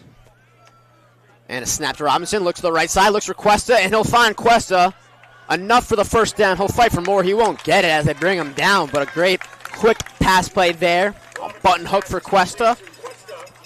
Stoller was sitting back on him on that side of the field, and he's just able to turn it around before Stoller can get there in front of him. The leverage, the space, and the table that Stoller was giving him there allowed that first down to happen. And now the Rams will have another set of downs here. So they've gotten 2 first downs already this drive. They're holding on to the ball for a long while here as we tick under 4 minutes to go in this third quarter. Stein remains out there for Kenny in the running back position. Stein to the left. Koch in motion again. And they're going to throw a flag. It looks like it'll be a false start. Yes, it will. So that will push these boys back 5 yards here for the Rams. 1st and 15 will be the following play. And I think a big part of why New Canaan has been able to maintain this lead, take a look at how long their drives have been. They're really milking the clock down, giving the Wreckers not that much time. And when it's these quick, Wrecker, they're 3 and outs or whatever to turnover, that's how they've been able to take advantage. And still a close game nonetheless, but they're just continuing to run down this clock. Esposito and Koch on the left side. Valente and Quest on the right. Koch in motion again. Seems like he's in motion every play. Pretends to flip the spine, spins around, finds Cuesta cutting right the right side. It'll be brought down, but a great gain there for Chris Cuesta.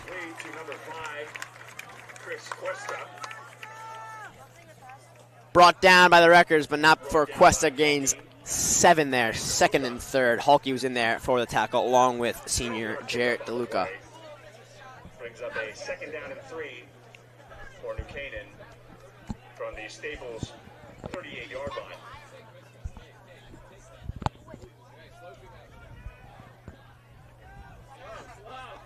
The ball's placed on the Staples 38-yard line here as the Rams look to keep pushing forward. Stein in the backfield.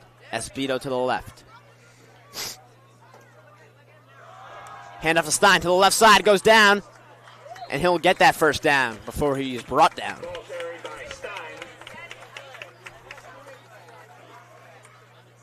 And they're continuing to stack that left side with Stein. It has been working. I mean, for this, if you're the Wreckers, you're hoping for them to only get a field goal at least, or even a full stop. You really don't want to give up a touchdown right now. The solid drive continues for the Rams as they look to get some points out of it. Just 2 minutes remaining in this 3rd quarter. Robinson checks his play. There's a motion. McInerney moves. He just fakes a handoff to Stein and finds Esposito over the middle. Another 1st down on back-to-back plays, back-to-back completions from Robinson. First to Quest and now to Esposito, and they get 2 first downs in a row. Move the chains yet again. Their 4th first down of this drive, and they are just chugging along here, tiring out this Wreckers defense and moving closer and closer to the points they're searching for.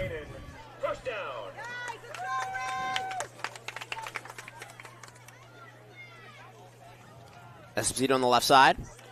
McInerney and Koch on the right. McInerney in motion. They flip it to him. He's going to the left side to the sideline, looking to gain something. He does, and he'll be pushed out after a short gain. On a non-traditional jet sweep-like play to the left side there for McInerney. Crandall pushes him out, because who else?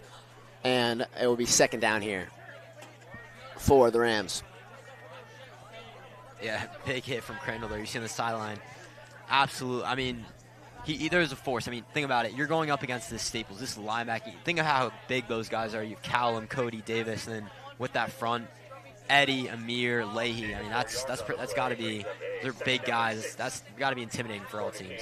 From the Staples 9-yard line.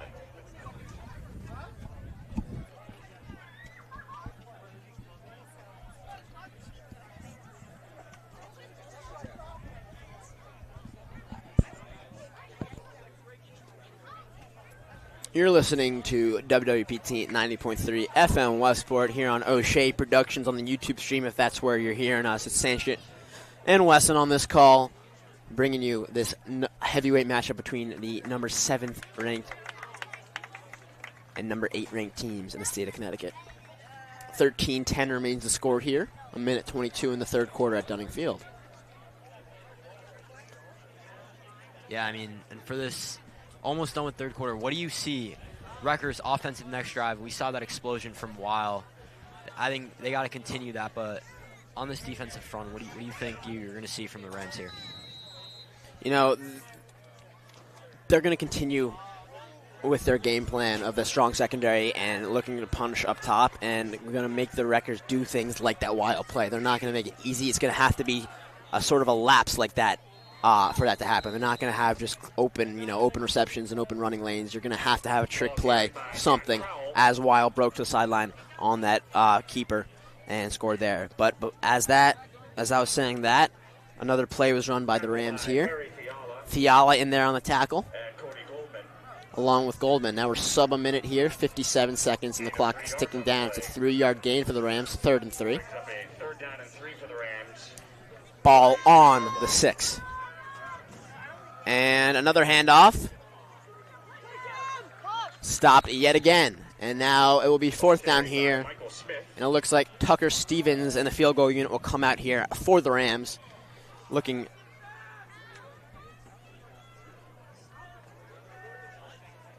Tackle made by Edward Vandermeer. Now they're going to keep Stevens where he is, it looks. And on 4th and 1, they want to go for it.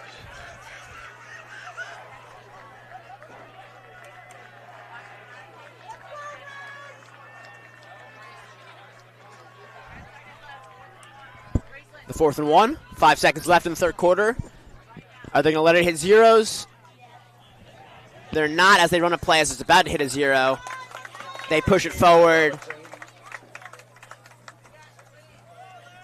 And they got the 1st down. So they just needed 1 yard there. Gain of 2 yards. And they get 2. So they will not score, but they'll get that 1st down. That's the end of the 3rd quarter here. As they push closer, it will be 1st and goal when we come back here to kick off the 4th. Wow, I mean, they take the risk. It's worth it. Fresh start, and now they're in really good position to score a touchdown. Get a 10-point lead over the Wreckers, 13-10, and, I mean, that's just, they stuck to that. It was a little bit of a, tush-push kind of play, and worked out for them. I actually thought they were going to kick the field goal, but, I mean, in the game like this, I guess, you know, they want to be able to get that touchdown and make it a 2-possession game. Yeah, and they scored a touchdown earlier on a similar play when there's short yardage. They just bunch up that lineman, bunch up their receivers and their fullbacks, and just push forward, trying to get 1 or 2 yards. It's become very popular at all levels of football, and it works pretty effectively. The NFL implemented a rule to sort of ban it, but it's not here at the high school level, and they will push forward, get 2 yards, get that much-needed 1st down, as the field will flip sides as we head to the 4th quarter, but the ball will not flip sides, so the Rams continue their possession. The Robinson-led New Canaan team takes the field again as Staples' defense gets set up, their backs against the wall, trying to dig their heels in and prevent another score. 1st and goal is the setup here for the Rams to start this 4th quarter. 13-10, it's still the score, but maybe not for long. A beef package here, a flip on the right side, and they'll push it in, it looks like. No signal yet from the refs, and there it is. So a first play of the 4th quarter. Robinson pitches the ball to the right side, and it's punched in there for the Rams. Touchdown for the Rams. As they grab another score and push their lead even further. Yeah, I mean, wow, these pitches for New Canaan have really been working. They're getting space. Their O-line is really finding a lot of holes, and at 19-10 lead, hoping to get a 10-point lead over the Wreckers if you're New Canaan. There's an injured Wrecker down there after that tackle being attended to by the medical staff. Cannot tell who it is as of now.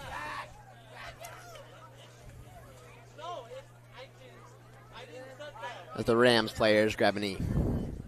He's helped up there. Looks like that's DeLuca. And Jared DeLuca will be helped off the field, but he's getting off on his own power here, so he looks to be just fine. Just we'll take a breather here. And the Ram offense is out there for another 2-point conversion attempt, and no. They do the same thing every time. Like they're not tricking anyone.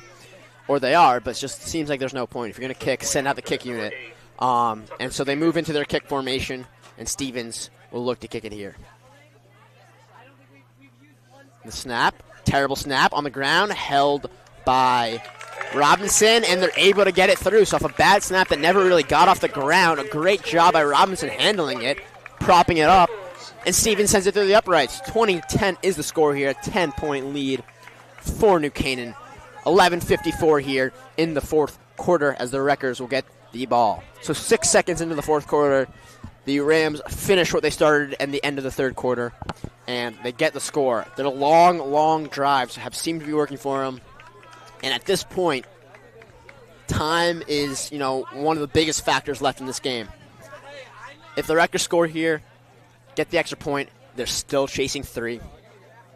And with the way that the Rams are carrying themselves and having their drives, there's a chance that this could be the Wreckers' last offensive drive. Like, it is a possibility, and if that's the case, it's impossible for them to win unless something incredible would happen. But they're going to need to make a big stop Kicking off for New Canaan. after a score here. So they're back, and the favor is definitely in the Rams' side of this ordeal. As Stevens, after that extra point, comes back out here to kick this thing away. Yeah, that's the advantage of all these long possessions Buchanan has had. They were really able to control the clock, and yeah, like you said, Rutgers they're hoping for a quick score here. That's because New Canaan can very well milk this clock all the way down, maintain possession. Stevens airs it out to the Armentano side. He'll grab it and then look to return. Looking for space, sees something up the middle, and a solid return for number 25 there as he pushes it just shy of the 35-ish, let's call it 33. Armentano returns that Stevens kick and sets up the Wrecker offense as Weil leads his squad out, looking for a much-needed possession, a much-needed score, and hopefully they can do it rather quickly. So 1st and 10 from the 33. Charlie Clark, Nathan Smith among the receivers out there for the Wreckers as they break huddle. Shane Sandra joins them. And Weil sends his receivers out. We have Sandra on the left side. Charlie Clark, Nathan Smith on the right. Armentano, or Goldman rather, with Weil in the backfield. Too tall to be Armentano. And a keeper from Weil. He'll try to go up the middle. Pulls it from Goldman. He'll get a little, but not much there on that QB design keeper. Tackled by number 11, Ryan Brooks. Ryan Brooks is in there for the tackle for the Rams. They'll call it a 3-yard gain. 2nd and 7 here on the 36. From the Wreckers' 36-yard line.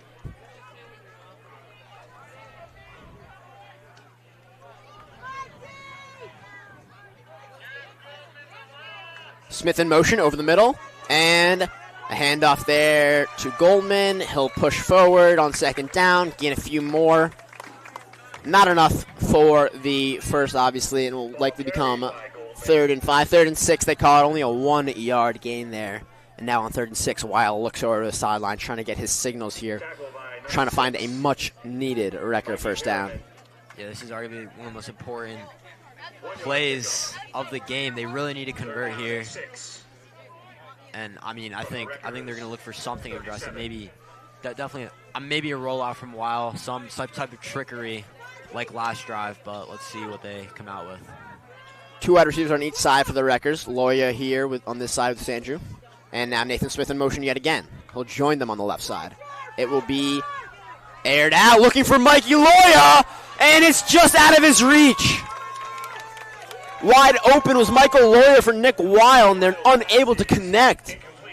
Not only was he wide open, but there was no safeties behind him. He had a complete open green path to the end zone, and he's unable to bring it in.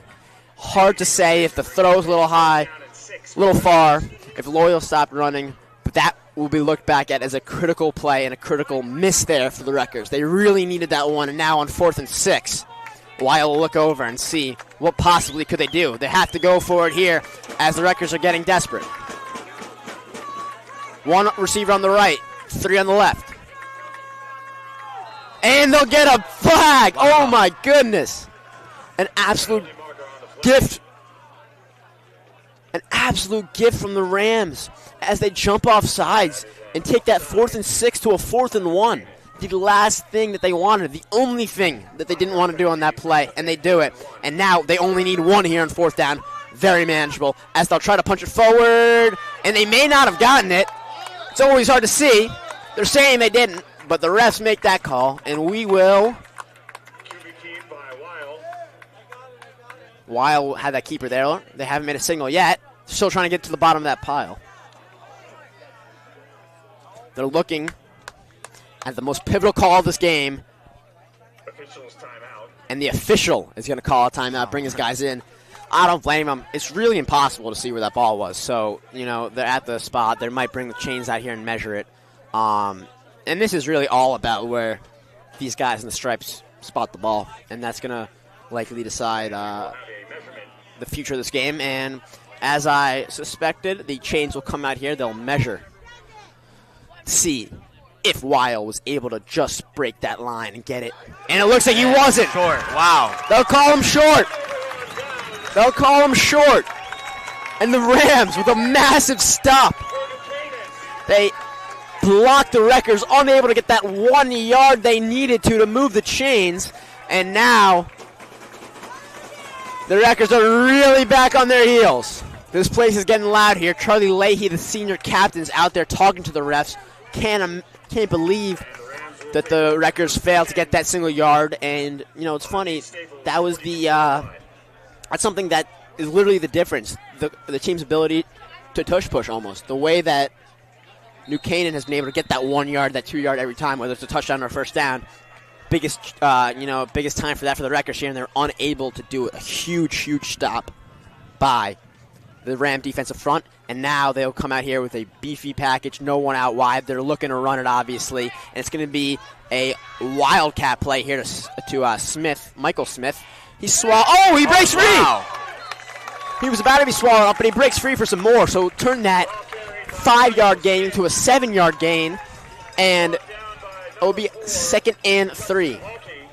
As Hulky, 2nd and 2, as Hulky brings him down finally. But a great play there, a direct snap to Michael Smith there, and he's able to fight for 7, for 8. And now 2nd and 2 will be the Rams' field position. Similar setup here. Esposito, the only receiver out left. A direct snap again. He'll keep it again. He'll do it again. He'll get the first down.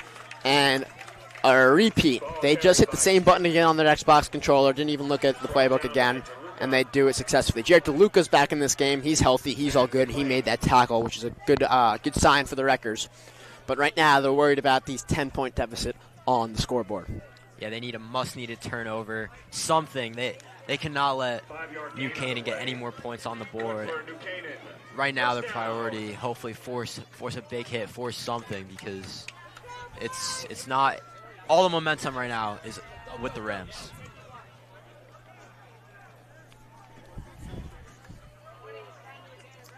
And the same exact setup here. Esposito, the only one on the left. A direct snap again. This one to McInerney. He'll keep it for himself, and they're just running the same play again and again. A short gain this time, but a gain at that on 1st and 10. We'll see where they spot it here. Big man nose tackle Amir Williams in there for that tackle. They'll call it a gain of 3. 2nd and 7.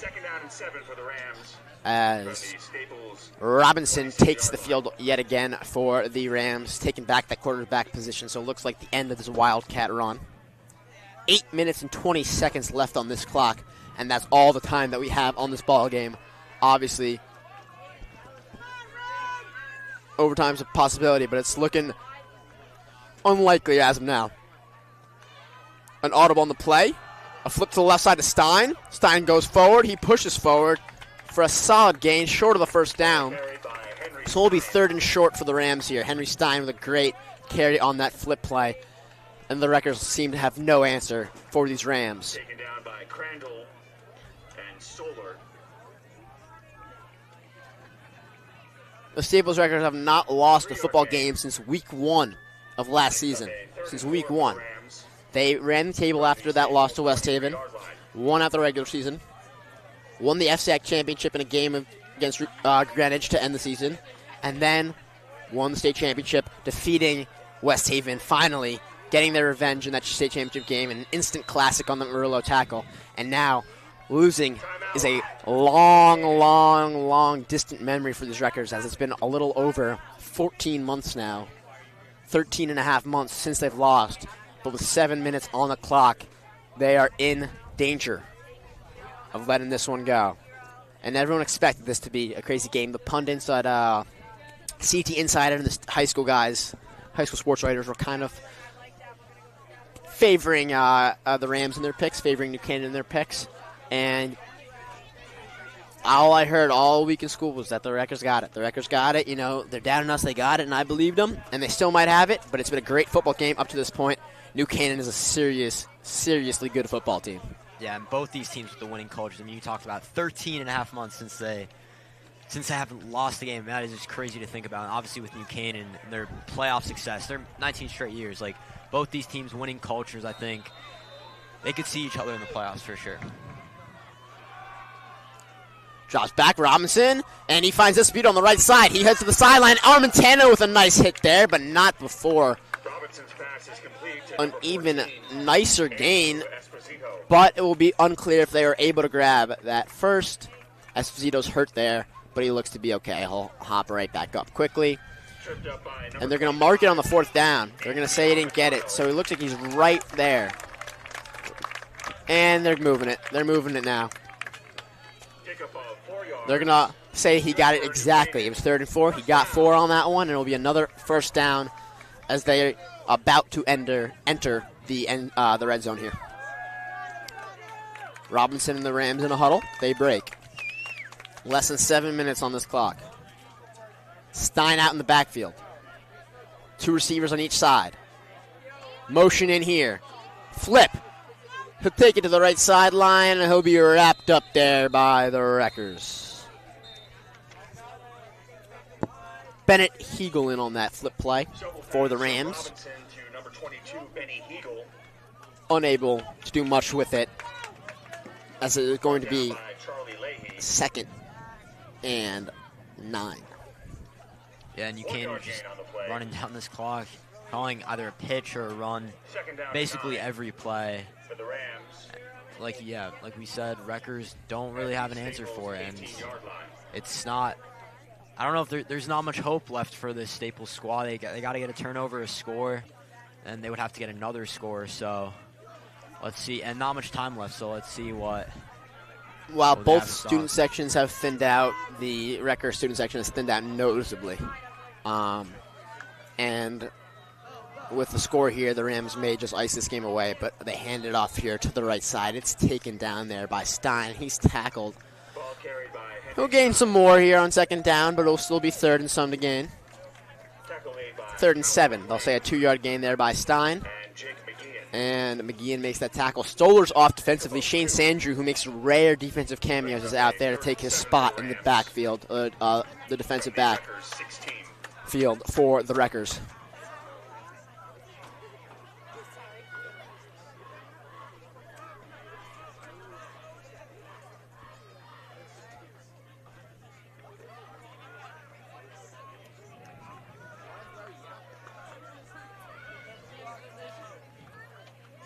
Cuesta and Esposito on the right side here.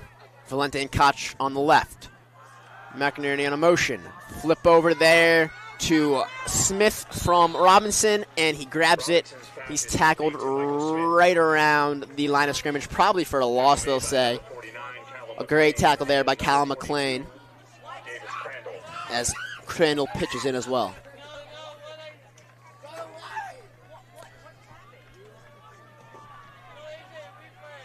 They're going to mark it at 4th and 12. A loss of 5, they say. 12.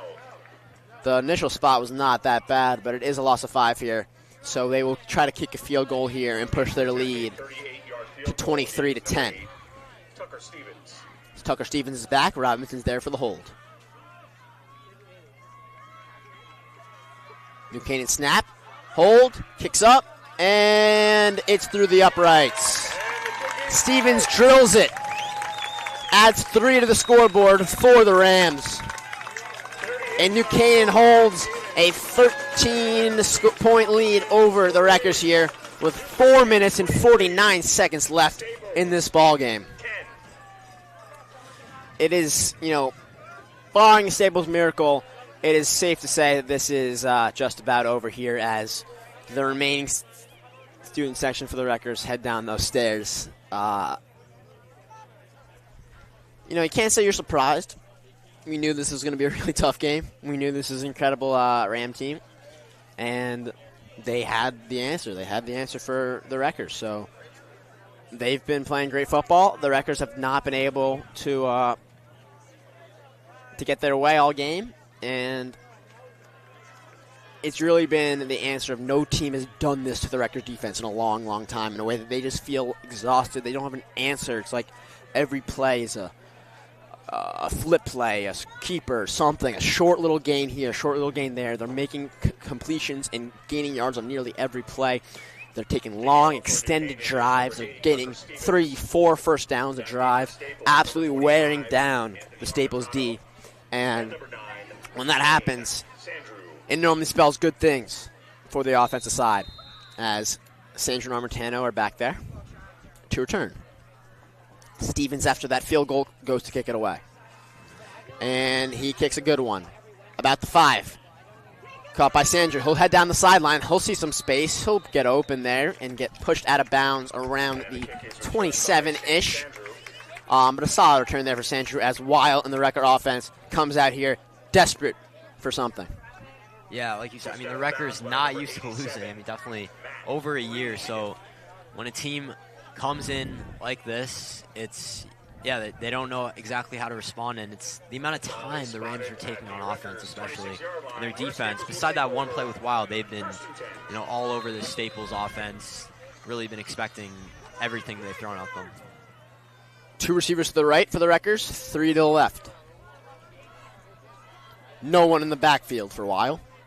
He's going to need to air this ball out and make some completions. And he drops back, steps, looks to the right side, scrambles, looking for someone, and unable to bring it down. The mysterious receiver 19 there, unable to bring that one down. And something that looks like he should have had. But Jack Pohl, the defensive back for the Rams, able to break that thing up. And it falls. 2nd and 10 now. Shane, Loya, and Smith, the receivers, on this left side here. 2 on the right side. Likely Halkey and Charlie Clark. And steps back, finds Shane for a short completion. Shane breaks free, looking up the middle. He keeps going to the 40. He keeps going. He got dragged down, but Shane Sandro, a short completion and a lot of yak on that play. Yards after the catch as Sandro keeps going. They were tugging on the back of his jersey. It was stretching the material, and he kept going. So while McInerney is able to make that tackle, it is not before Shane is able to get real far. Now McInerney's down hurt.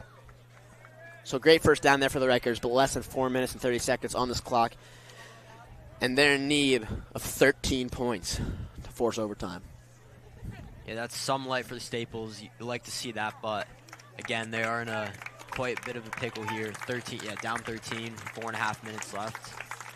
Need a quick score, then a stop, which that's really been the problem today for Staples. Pickup from Staples, good for Wreckers. First down.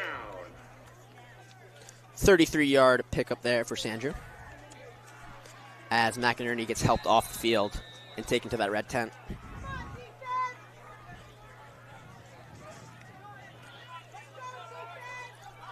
Wreckers set now. Same setup with 5 receivers. Now Shane in motion. There's 4 on the left side. He looks to the only man on the right side. That's Charlie Clark on a screen. He passes it to him. He gets it. He goes for a couple, but not too many, as he'll have about a 4-yard gain on that screenplay. Tackle made by Connor Mazza. Connor Mazza in on that tackle. Pickup of 6 yards on the play. 2nd down and 4 for the Wreckers from the New Canaan 36-yard line. And it will be 2nd and 4. Weil airs it out, and he finds the wrong color there. Esposito intercepts him. And that is going to do it likely for this ball game. 3 minutes and 30 seconds on this clock. A deadly pick from the usually reliable Nick Weil. And a desperation play there. He was looking for anything. He needed something. And unfortunately, he threw it where there were no Wrecker receivers to bring it in. Yeah, that's his first pick on the year. And in a play like that, I mean, gotta throw it up, gotta see if there is something. because that was Rutgers' only hope. But yeah, now Rams do have the ball and probably just going to look to take this down. Oh, and it's... Oh, and Davis Crandall getting into it a little bit there. As there's a fumble. Wow. And it's grabbed back by the Wreckers. A turnover to a turnover. Charlie Leahy grabs it. And they'll celebrate with Amir Williams there. Now, it's hard to say that this fumble will do much for the Wreckers. They get the ball back, but with the clock ticking down and a lot of points still needed, this is just one good thing for the Wreckers to celebrate about, as the receivers have to hustle back out of that blue tent where they were going over film with Coach Matty, back onto the field as they get another life here to try to do something. Leahy, Sandrew, and Smith out on the left side. Charlie Clark and Michael Loy on the right. No one in the backfield. Their game plan of running the ball has completely fallen off here in this fourth quarter and most of this second half. Weil looks to the right side. He scrambles. He finds something, and he'll make a short catch to a diving Sandrew. They'll call it a completion as he goes down and gets that ball. And Sandrew with another one brought in. 2nd and 4. A gain on 6 on that reception. From the Buchanan 14-yard line. Same setup, the same 3 on the left, same 2 on the right. Weil looks and he slips. Doing his drop step is Nick Weil. He was looking to the right side for one of those 2 receivers, Loya or Charlie Clark, and he's unable to do anything before he slips onto the turf, and that will make it a 3rd and 11, a 7-yard loss on that self-sack. Same set there for the Wreckers, 3rd and 11. Weil drops back, looks for something. He airs it out, and he picks it off. He throws another pick. And another one to Andrew Esposito, his 2nd of the game. So the 2nd pick of the season for a while, the 2nd pick in the last 2 minutes for a while, the 2nd pick in the last 2 minutes for Andrew Esposito. And the fumble recovery by Leahy ends up not doing much as the ball gets back into the Rams' hands. He was looking for Halkey there, was Weil, unable to find him, and instead a bunch of red jerseys got it. And that looks like it's pretty much going to end this game unless we get another miracle somehow. You need like 3 miracles now. 2 minutes and 23 seconds on the clock. Charlie Leahy in a squat now, in disbelief of what just happened. Sandrew taking a knee over there. He looks like he's a little bit banged up. And the energy is completely gone from this Rutgers team and this Rutgers sideline. As I've been commenting on the dwindling student section for a while, but it is officially gone. I see the last few people walking out now. My good friends over there were the last ones standing, and they're no longer here. As Abby Epstein takes a slow walk to the parking lot.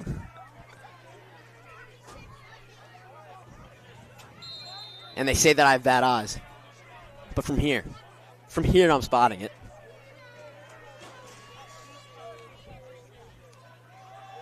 Snap to Robinson. Handoff there.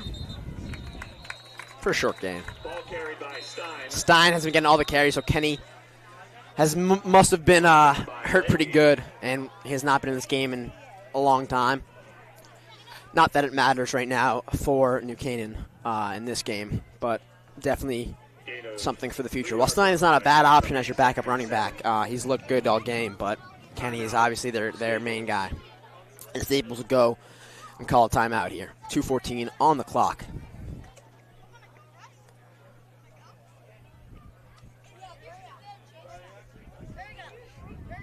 Time to look forward to next week for both of these teams, as the Wreckers will take on the Stanford Black Knights, and the Rams will take on the Wilton Warriors. The Wilton Warriors, who have proven to be awfully dangerous. And let me just say, if Wilton beats New Canaan a week after they beat Greenwich, I don't know. It's not going to happen, but it's just the fact that they're playing him is funny enough because these are probably the two biggest two biggest teams of competition for the Wreckers. I don't know why I couldn't phrase that sentence, but DeLuca in there, another tackle there, 3rd and 5. So we'll look forward to next week, and they'll have a much easier opponent in the Stanford Black Knights. We will have a broadcast of that game. It's an away game, but juniors Will Stoutenberg and Jules Cicero will make the trip as they will head down to Stanford and call a Wreckers victory, hopefully, here on WWPT in 90.3 FM. Yeah, if you're the Wreckers, you're hoping for a bounce back from next week, but I think this week just showed that, your winning streak's not going to last for that long. I mean, it's against this opponent, New Canaan. It was expected to be a tough matchup, but I think come FCX playoffs, if they ever go against New Canaan, they're going to remember this, and that is going to be what motivates them.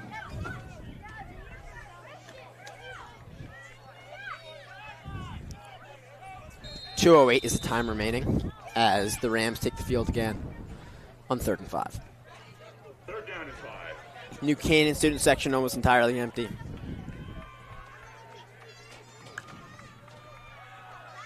As Robinson drops back, looks for Cuesta, he drops it, and it'll be 4th and 5. Robinson's pass is incomplete.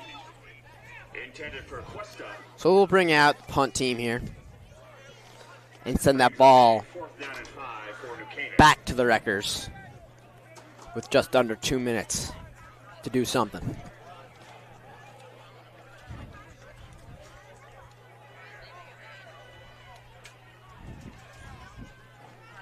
Into punt for New Canaan. Number 40, Bennett Ferticello. Mikey Loya back to receive this punt. Staples, number 84, Mike. And now he'll switch quickly with Halkey. Halkey's back. The punt. Right to him. We'll let it drop. It will bounce. It will go within the 5, and they'll down him on the 2. So nothing is going right for the Wreckers here as a great punt by the Rams gets down by Mazza on what they're calling the 1. And the Wreckers will be in a tough spot here to start what is likely the final drive of this football game, as their backs are against their own wall.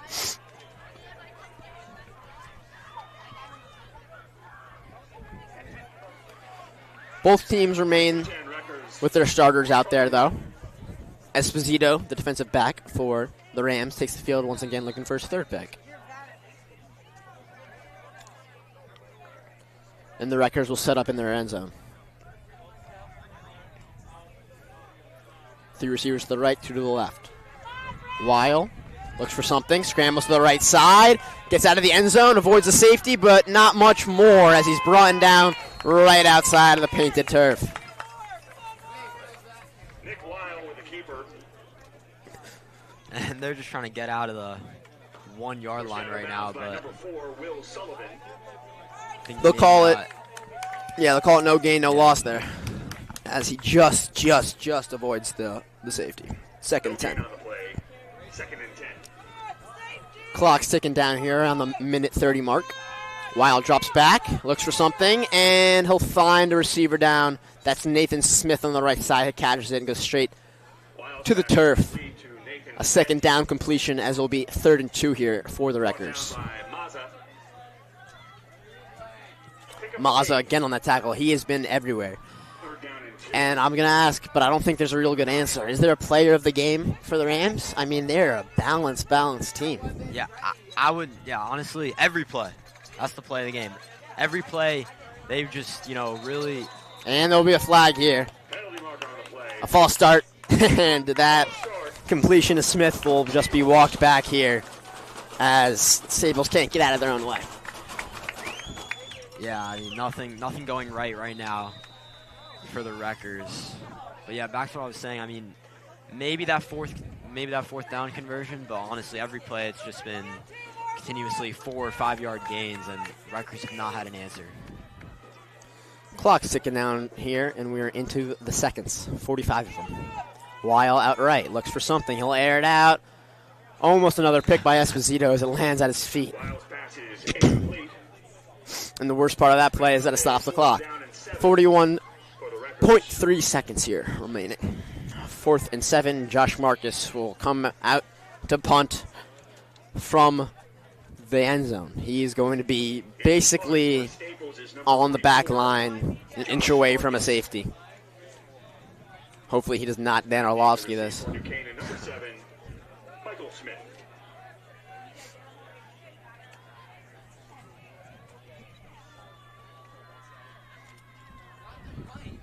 Michael Smith's back for the punt return for New Canaan. And the punt's there by Marcus. A solid punt. It will bounce and stop itself right on the 40-yard line. And the punt will be downed at the New Canaan 40-yard line. So a real nice punt there for Marcus. 1st and 10. And yet still good field position for the Rams just because of The hole they were in. the hole they were in, exactly. And now it's 26.3 seconds. And the parents here at Dunning Field, the New Canaan faithful, are heading to their cars looking to beat some traffic.